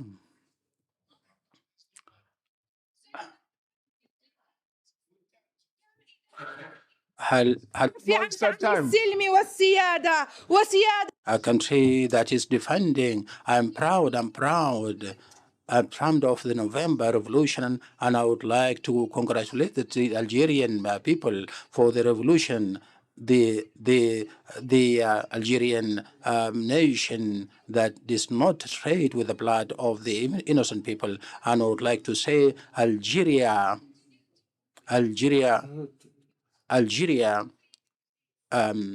will stand strong. Thank you, Mr. Chair. Very poetic. So fast. And the chair said, please, time is up. Can you ask for extra minute? But you kept speaking, going on. And then you got the extra minute by default.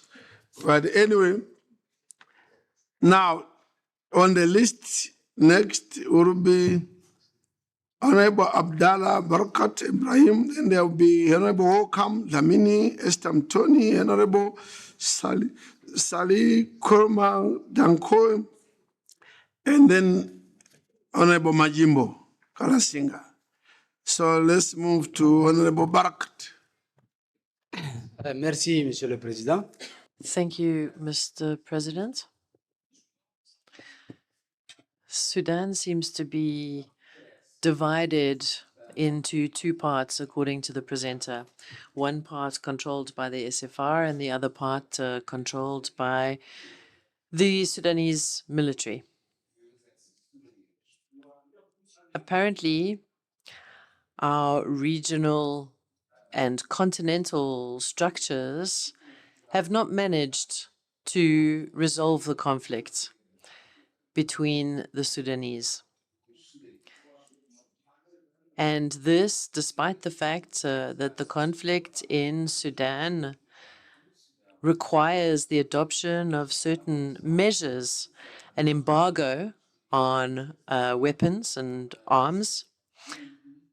It requires an embargo on the exports of contraband and minerals, natural resources. And we must not forget that some global leaders, as well as African leaders, it has to be said, want to play a police-like role, but are actually looking after their own personal interests. And it seems that some conflicts in Africa interest them more than others. But if we sit here with our arms crossed as spectators, our beautiful countries with all of these natural resources will continue to be destabilized until they get broken up and become these small entities controlled by external forces or controlled by colonizers, and they may even be African colonizers, but controlled by others. Is that the kind of Africa that we want? We need to take responsibility. Nobody can take responsibility for us. Thank you very much. Thank you, Honorable. Welcome, Dlamini Eswatini. Thank you, Honorable President. To avoid repeating what has already been said, I'll simply jump to my suggestion on what the PAP, on what role the PAP can play in this Sudan issue. Honorable President, one would start by thanking the Bureau for bringing this matter into the chamber and for inviting the President of the GCTP into the chamber. Because then I feel like as the Pan-African Parliament, through the Committee on Cooperation, can form a partnership with the GCTP through the International Parliament for Tolerance and Peace in forming a subcommittee that will engage on this issue, taking advantage of the fact that the president of the GCTP is from the UAE, to get the UAE on board, because the Sudan ambassador pointed out the UAE as a major player in the conflict in Sudan. Then for the GCTP to bring Saudi Arabia onto the table, and for the Pan-African Parliament through the Committee on Cooperation to link up with the GCTP through the International Parliament and see how we can address this issue, and then for them to bring a report into this chamber, that subcommittee, which could also engage with Egypt, which is a member of this parliament, and also Russia, because these two have also been singled out as other players in this conflict, Honorable President. That is my humble suggestion, Honorable President. And to also thank you for also the debate that will take place, I think it's next week, Wednesday, on the issue of military coups on the continent and the militarization of politics. I'm saying this because you pointed out that there was a huge upload when President Traore entered the arena in Ghana during the inauguration of the president. And I see that even in our host country, we have seen the former president of South Africa His Excellency Jacob Zuma, going to Burkina Faso to engage with Traore, and you're seeing the reaction on social media regarding that visit, and also taking into mind the recent study by Afrobarometer in South Africa, which says that, Honorable President, there's been a rise from 28% in 2022 to 49% in 2025 in support of military rule. That's a huge concern, Honorable President, and we need to see what are the causes for that, Honorable President. Thank you for the debate on Wednesday, and I look forward to it. Thank you, Honorable President. Thank you, Honorable Esther Mtoni Pasaris, Kenya. Thank you, Mr. President. Mr. President, I want to acknowledge the speakers that we had and thank them for their contributions in educating us on what's going on in the continent. What we've heard today is not abstract geopolitics. It's a continent bleeding before our eyes. Al-Fashir has fallen. Hospitals have become cemeteries. 25 million people, or our African brothers and sisters, face famine. These are not numbers. They are Africans, mothers, children, elderly, people who look to us as the Pan-African Parliament to give them a voice. We cannot pretend that politics and peace are separate worlds. Politics builds peace, or it destroys it. When politics protects civilians, feeds the hungry, and negotiates access to aid, it becomes sacred work.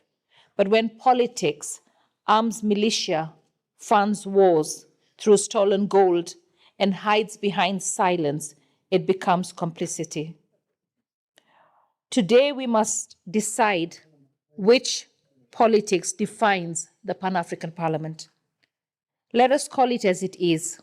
What is happening in Sudan is not merely a civil war. It's a humanitarian, catastrophic, aggravated by foreign interference, illicit trade, failure of mediation. The massacres in Al-Fashir is an African tragedy that demands African response.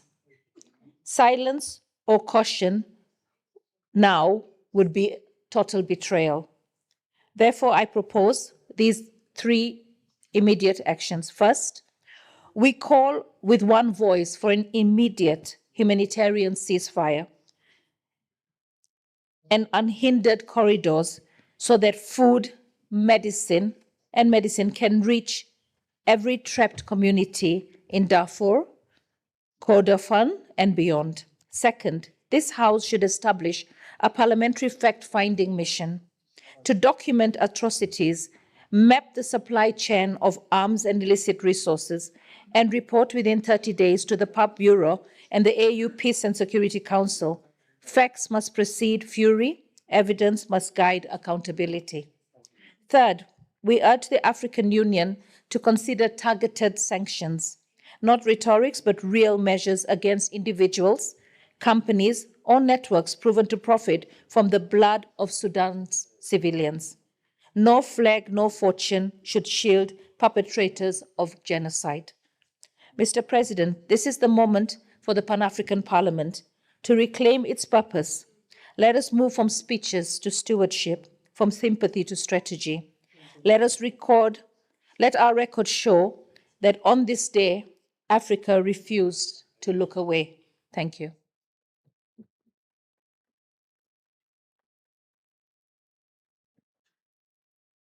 Honorable Salih Kwama Dakoi, Libya.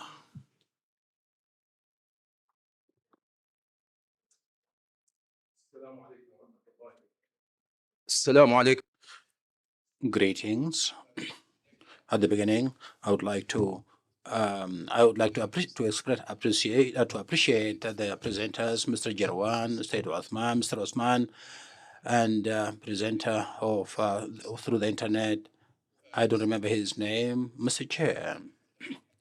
When we speak about issues of this nature, the issues of peace and tolerance, these are very big issues. However, in the general framework, these issues, there is no any human being that cannot call for peace and tolerance. This is a human demand for everyone. So this, when talking about this, it may take us long. But when we come to Sudan and Madagascar, Libya is a neighboring country like Chad, like the rest of the countries that are in the neighborhood. Sorry, there is no sound. Sorry, it's no sound. There's no sound. There is no sound. Yes, I can't hear the. Sorry for. Yes, you can hear now. So the issue of Sudan is a very difficult situation at this time, and the genocide that citizens of Fashir are exposed to. It's not the first time. About a decade, it happened. In this age of paradoxes, the war of Sudan is not first time. However, when this genocide happened, the world paid attention and showed sympathy. We would not want just sympathy. This war happened in Sudan, but it's not Sudan only, but it can go to other countries. I'm from very close to the border, and I know what's going on. This war is very effective. It affects Africa, and the borders. As you know, the borders in Africa are open borders. We in Africa we have conflict between democracy and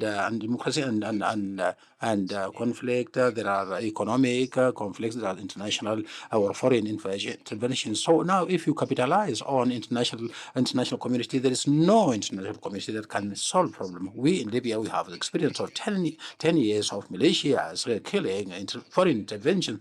10 international envoys reached Libya, but no solution. At this moment, there is an envoy known name as Tita from Ghanaian origins, and she is trying her best. We took decision to vote as Libyans. And at the end, the army overtaken the militia. So the general idea is that in the African nations, the African nations see that the elites, we talk more than we do. So if we want to find solutions in this continent and to stop conflicts, we have to solve problems through the African Union. We see what is happening in Sudan. There are countries that cannot sit on one table, but they agreed on the Sudan issue. They supporting this party and this supporting this party. We in Libya, we try to become non-aligned. We do not want to align with any party. We are supporting peace. We support the army. The army is the entity that protect civilians. And we are for those who are presenting themselves, who are supporting peace. I would not interfere in other nations. Unfortunately, this is what's happening according to what we see, and we are following the situation in Sudan very closely. So where is the solutions? The solutions must be reached. But just talking, experiences have taught us the militia conflict with the army is there. So we cannot. A militia can establish a state, can run the state. These are the armies, the national armies. The armies are old and they are very well entrenched. The militia was established by the army, and this is one of the problems. When the militia committed genocide in Darfur, it was supported by the army, and today it is against the Sudanese army. So today, we say even the nations, even the people have rejected democracy because of the political failure, the failure of the AU and the AU and international interventions in the African affairs and intervention in the politics of the country and of the countries. And this is something that is supposed to be stopped. Thank you very much.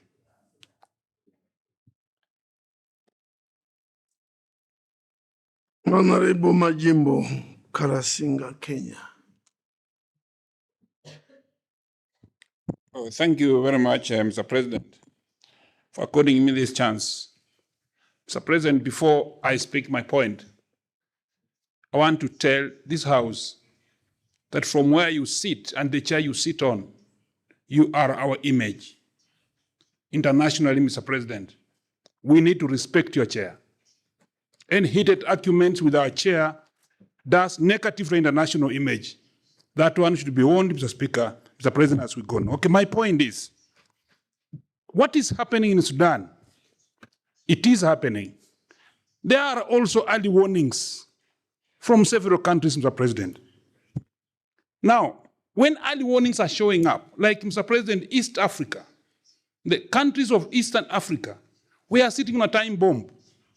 The violences that you witnessed in Kenya almost went the Madagascar way. It only took Raila Odinga, may God rest his soul in eternal peace, to negotiate with the president and speak to the agencies. It was an hour. They had taken over State House. We are enjoying the peace because of a negotiation, Mr. President. Mr. President, the youths might not know the consequences of where they're taking this country to, their countries to. But now those early warning signs that come up, you look at what happened to Kenya, were followed by Tanzania, and Mr. President, something is coming up next year. The same East African. That, Mr. President, will not be accepted if we don't take serious actions. But as a House, Mr. President, we have a very important organ called the Regional Caucuses. The Regional Caucuses, Mr. President, every country that has problem or has early warning signs belong to a caucus. It is the duty and responsibility of our caucus as we sit, Mr. President. Identify them, bring up issues, discuss on the floor of this House, and shame those who are sponsoring those violences in different countries, Mr. President. If we go that direction, Mr. President, the value of our caucuses will help this House and will save the world from burning more. Thank you, Mr. President. I've spoken around 2 minutes. شكرا سيد الرئيس، أعطيتني أكثر من دقيقتين. شكرا.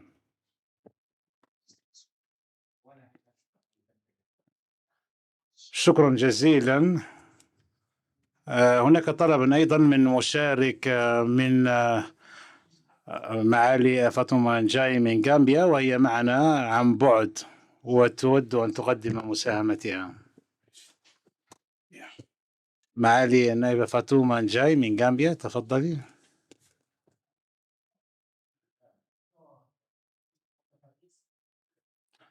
شكرا على إعطاء الكلمة. لقد تابعت كل مساهمات الأعضاء وأود أن أقول أنه لا يجب التكرار، ولكن سيدي الرئيس ما أود قوله أنه المتدخل الذي سبقني قال تحدث عن التركيز على المجموعات، وأقول أنه يجب أن نطلب أن نطلع على حالة مجموعاتنا البرلمانية، ويجب أن يكون لكل مجموعة تقريرا وعلى كل بلد أن يحضر تقريرا لذلك تلك المجموعة لتقديمه للمجموعات الإقليمية، وعلى المجموعات أن تقوم بجمع تلك التقارير حتى نلاحظ أيضا تلك الإنذارات المبكرة، وحتى نتمكن من معرفة إذا كانت هناك أي إنذارات مبكرة على مستوى أي بلد، ولكن هذا يتم تجاهله من طرف قادتنا. Directly address the issue of the African Union, especially the report after the Tanzania elections. I know we are talking about Sudan and Madagascar, but Tanzania is also not in isolation because it is part of the region. We are sitting watching, waiting for a time bomb. And if that time bomb explodes, it's going to affect the whole of Africa. Tanzania was the beacon of hope for Africa. And now what is happening is totally beyond what we expected for Tanzania, especially under a leadership of women. Mr. Speaker, Mr. President, I always advocate for women leadership. Likewise, if I see a woman leader doing something that needs to be called upon, I will be the first person to call on against what she is doing. She is not only allowing people young people and women and children and citizens of Tanzania to die. But her hands are blood-stained, and we must act on it. I nearly cried when I read the text that our colleague from Tanzania sent in our WhatsApp group. And it was so embarrassing that nobody felt what that member said. Maybe personally, some of us that are from countries that have been under tyrant dictatorship for over decades, maybe that was the reason why we felt what that member said. But Mr. President, I appeal to you to have a special session on the situation of what is happening in the continent. Otherwise, we will continue to have all these time bombs exploding on our faces. Thank you very much. I submit. Thank you very much. Thank you. We applaud you. Thank you, Honorable. There are two more after the two we close. And I plead for them to be brief. I plead that be brief. 1 minute is good. I hope I won't get some violent reaction. But I'm saying if you can debate even half a minute, the better. Don't repeat. Honorable Jao, the Gambia. Thank you very much, Your Excellency, for giving me the opportunity. Your Excellency, going through the presentation of His Excellency Ahmed Mohamed Al-Jarwan, President of the Global Council for Tolerance and Peace, it's something that is laudable. Honorable Speaker, Honorable President, these two words are very important. That is tolerance and peace. Their spellings are different, the pronunciations are different, but to me, they are interchangeable. Mr. President, that there cannot be no peace if there is no tolerance. And also, there cannot be no tolerance if there is no peace. Mr. President, I think the problem that we have in our continent is a problem that we created for ourselves because of lack of tolerance that we have inculcated in the young minds of the citizens of this continent. Honorable Speaker, President, our forefathers were living in harmony, be it Christians and Muslims, be it different tribes, be it different colors. They were living together in harmony, in peace. There was no problem. But because of now, we believe in individualism instead of nationalism, we are facing these problems. And these problems, we cannot blame any other person other than ourselves. The problem of Africa is we, the Africans, who have created it, and we are the only people who are going to resolve this problem. If not, Mr. President, we'll talk today, we'll talk tomorrow, and then we'll talk forever, and this problem will ever remain. Mr. President, let me just give you an example. Looking at our chamber here, the house where we call our chamber, this house are constructed using blocks. These blocks tolerated each other. That's why they are cemented together, they are connected, and then we are housed here. Looking at the chairs that we are sitting and the tables, the wood, the nail, the hammer, they all tolerated each other. That's why they were able to be connected together, and then we are using them comfortably. How about we human beings who have created this? Why we cannot tolerate each other? These mobile phones, there are different elements, different parts that were fixed together. They tolerated each other. That's why we are using it to communicate. The flight that brought us here from our continent, from our countries to South Africa here, they put different parts together, and all those parts connected together, tolerated each other. That's why they were able to fly and then bring us here. How about we human beings who have made all these things? Why we cannot be like these materials? It's a pity. Africa is a pity. If you see the happenings we call what is happening in Madagascar today, I think they should learn a lesson from the Gambia. In Gambia, We were having a government that ruled the country for so long, and people were desperate. They wanted change. The military took over. Everybody was jubilating, was happy. But look what happens at the end. These military, they are always soldiers. They only believe in yes, sir. No, no, sir. You have to say yes, sir. If 1 minute more granted, you are talking a lot of sense. From 1994 to 2016, we had a military leader. And within this span of his ruling, there were so many abductions, so many killings, so many disappearances of citizens. Still now, those families cannot trace their family members. It was so sad. I think Madagascar should learn from Gambia, and then they restore democracy so that peace can prevail in that country. The military cannot take Madagascar to anywhere.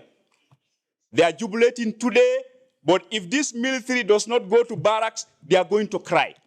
And when they cry, it also touches everyone in this country. You go to Sudan, you go to Democratic Republic of Congo, there is chaos everywhere. Go to Mali. It's a problem because of there is lack of tolerance. People should have tolerance to one another so that we can live together in a very dynamic and harmonic, unique life that we dare for our citizens. Look at the brain drain that is happening in Africa. Africans, we have all the wherewithals that can sustain and then manage this continent. But why we are not doing it? The resources are here. We have the scientists. We have the knowledgeable people, experts all over. But they'll just leave the continent and go somewhere else. And when they don't have any use anymore, they'll dump them back to Africa because they don't need them. They are just using them now because they have strength, they can walk, they are powerful. But whenever they can no longer do anything, they don't need them. They'll just bundle them and bring them back for us. So I think we should use our brains now and then try to bail out our continent. Mr. President, thank you very much for the opportunity.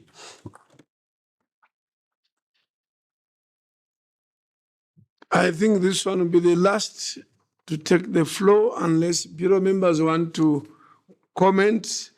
Honorable Hannah Benka Morocco. شكرا سيد رئيس. Thank you, Honorable Chair. First of all, honorable members, I would like to express my thanks and gratitude to Honorable Mohammed Jarwan for his truthful words and his courage and his will to defend the international legalities. I would like to congratulate United Arab Emirates and its leadership and its support for the international legitimacy and its support for the Moroccan Sahara. It's an honor for me, Honorable President, to talk to you today to shed the light on the decision 2797, which was adopted by the United Nations Security Council, which is a step in order to solve the issue of the Moroccan Sahara. This resolution confirmed the commitment of the United Nations and the international community to find a durable solution based on the accordance of the parties, and it highlighted that the autonomy plan that was presented by the Moroccan Kingdom in 2007 is the only viable solution. This resolution as well expressed its full support of the United Nations Secretary General and his special envoy de Mistura, and the call for all the parties to work in a serious manner to work on the basis of the Moroccan autonomy plan, as it's the only way to guarantee the dignity of the population under the sovereignty of Morocco. This resolution said that the genuine autonomy plan is the only viable means to guarantee stability and peace. Honorable President, the autodetermination is one of the principles that are enshrined in the Article 1 and in the United Nations Charter. This principle was not left to openness. There was resolutions like the resolution 1615 and 2625 of 1970, which said that the autodetermination cannot be applied without the principle of preserving the integrity of the nations.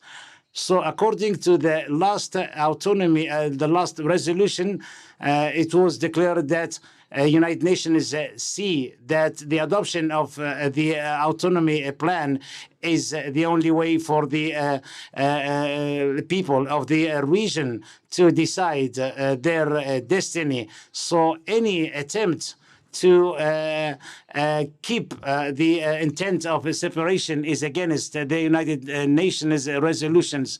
Unfortunately, many interventions were far from the reality and the truth. Therefore, I will send to your bureau the resolution of 2797 so the members can be aware of this resolution is away from the untruths that made by a group of people who are living out of reality and out of the truth. Therefore, honorable members, I do call on you to stand on the side of the international legality and unity and peace. And I would like to tell you that the autonomy plan for the people in Sahara is the only solution for the Moroccan Sahara. Peace be upon to you. Thank you.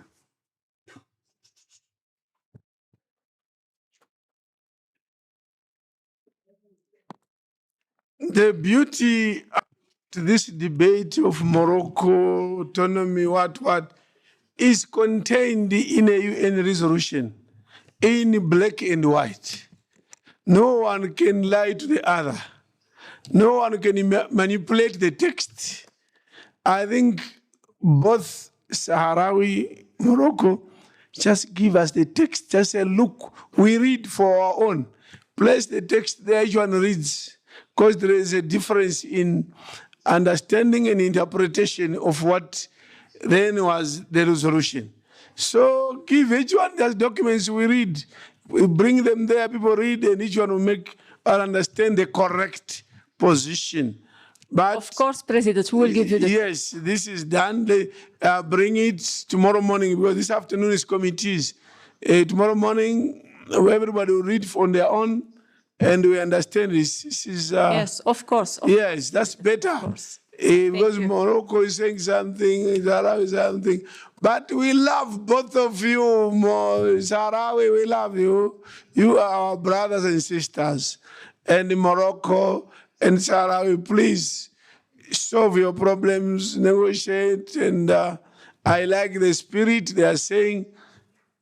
Please, we need to talk. No one should be bullying the other. No one should be bullying the other. No bully. No bully. Each one has rights. Rights which are everywhere on paper. We have come to the end of this debate. And what is the time? 2:21.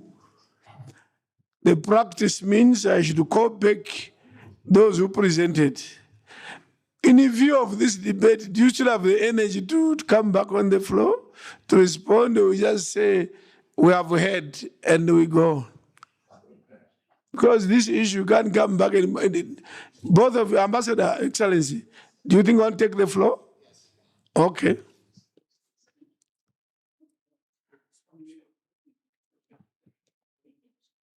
Now, they are talking of the 1 minute which attracted the violence in the chamber. You know, Your Excellency, it is very important to thank those who spoke about. Yeah, just be very brief. So I will speak in Arabic. You can put your. Yes, yes. Yeah. بداية.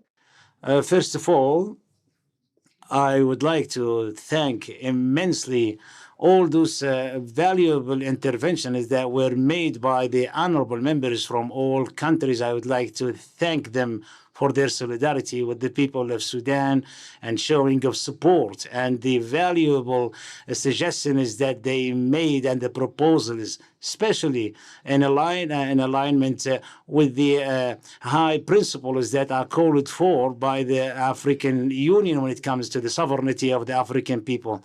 Your Excellency, permit me to thank the country of South Africa, not because it is the country that hosts us, but because of its positions in supporting the oppressed people. On the top of that, the people of Palestine and Gaza, and we expect that South Africa will have a very good strong position when it comes to the issues of African people, especially it's presiding the G20 this year. When we speak to our problems in Sudan, that's because of what Sudan is going through. And what's happening in Sudan now might happen in any other country in the continent. In fact, the true problem is the foreign intentions to make use of the resources of the continent. We do believe that there is not a single country in Africa that's away from these threats. What we would like from the Pan-African Parliament is to show support through a very strong statement that can be adopted, whereby the Parliament can denounce the genocide and the killings in Fasher, and whereby the Pan-African Parliament can pledge and recall the foreign countries to stop from fueling the war in Sudan. In this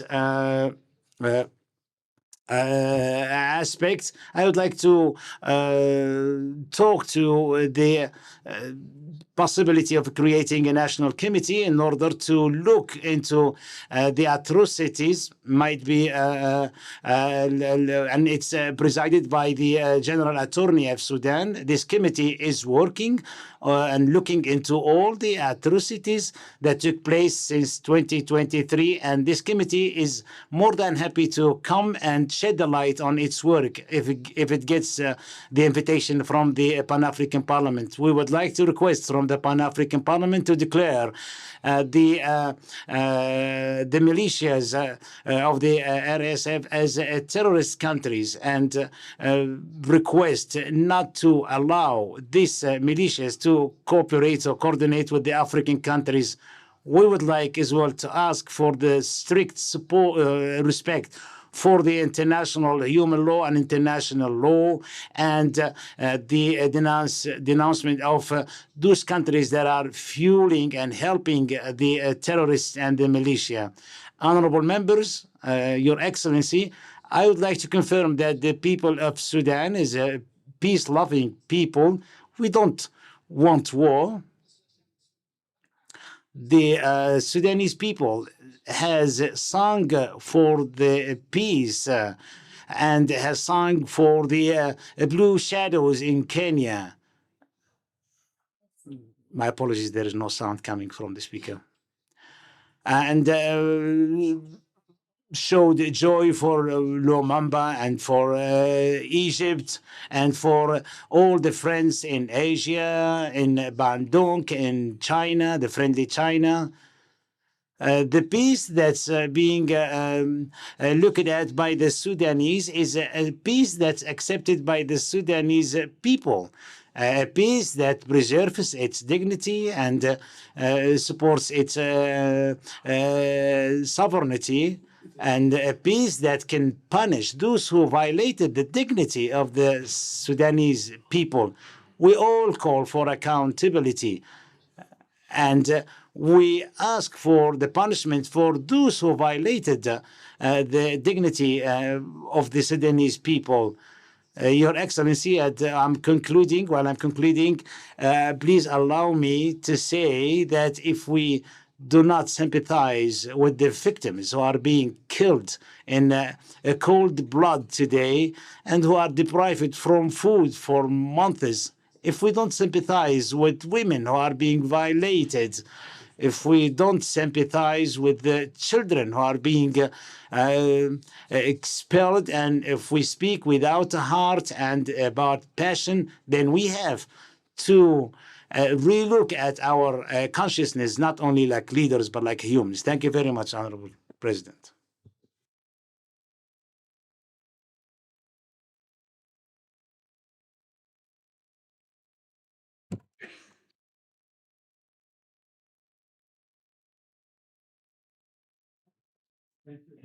Okay.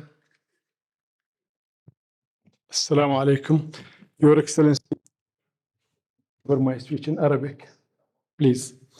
أولاً أنا First of all, I would like to thank the presidency of the Pan-African Parliament and to its members and my brothers members who gave me the chance to build this bridge of love and understanding. I would like to confirm to His Excellency that in my speech, I spoke about Sudan, that we are looking forward to the genuine Sudan that's being run by the politicians, by experts, because we know that Sudan is a genuine and original Arabic country. So, Your Excellency, I would like to thank you very much once again, and I'm looking forward bridging the relations in order to be able to service the peace and toleration, and there we can complement each other in our work. Thank you, Your Excellency.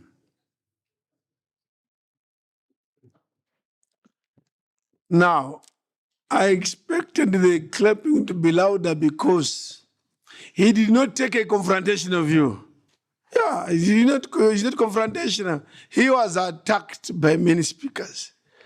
And one would have gone there emotional and defend, but he took a very peaceful and tolerant position. And so we should say thank you. He's good. We should thank him. Yes. Yes. Very civilized in your response. You want to build bridges. He heard what you said, and then did not want to start defending himself. We have now come to the end of this live debate. As honorables have said, we'll have another opportunity next week on this similar topic on coups on the continent. So for this afternoon, may I, before we break, may I ask the Secretariat to tell us what is in for the afternoon. Merci, Monsieur le Président. Thank you, Honorable President. We have committee meetings this afternoon. There will be as follows. The Bureau will meet the Committee on Rules, and right after that, right after the plenary session at 2:30 p.m. in the meeting hall of the President. Why not like 3:15, to be fair? Dans ce cas, toutes les réunions...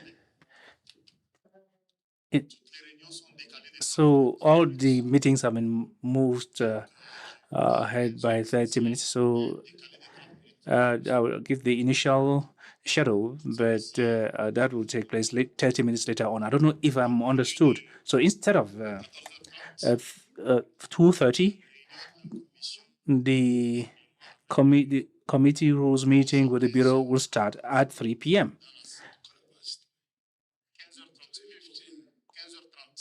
3:30, in my opinion. I'm talking about. So 3:15 then. So we start at 3:15. The Health Committee was supposed to meet initially at 2 p.m. Since it's already 2:30. This meeting will also take place 1 hour later. So the health committee will meet at 3:30 in committee room 3. We also have the Justice Committee, who was supposed to meet at 2 p.m., but since we are already at 2:30 p.m., this committee will meet us from 3:30 p.m. for 1 hour. The Trade Committee was supposed to initially meet at 2 p.m. Will also start its meeting at 3:30 p.m. for 1 hour. The Rural Economic Committee that was supposed to meet at 3 p.m. will now start its meeting at 4:30 p.m.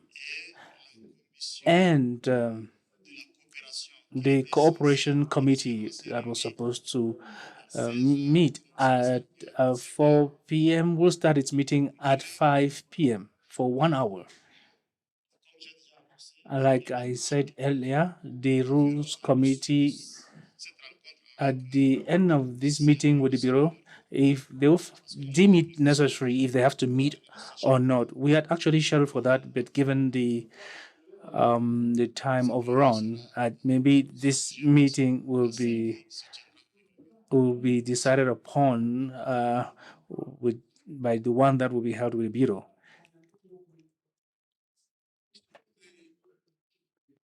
Well, so the House adjourns to tomorrow 9 a.m. Thank you.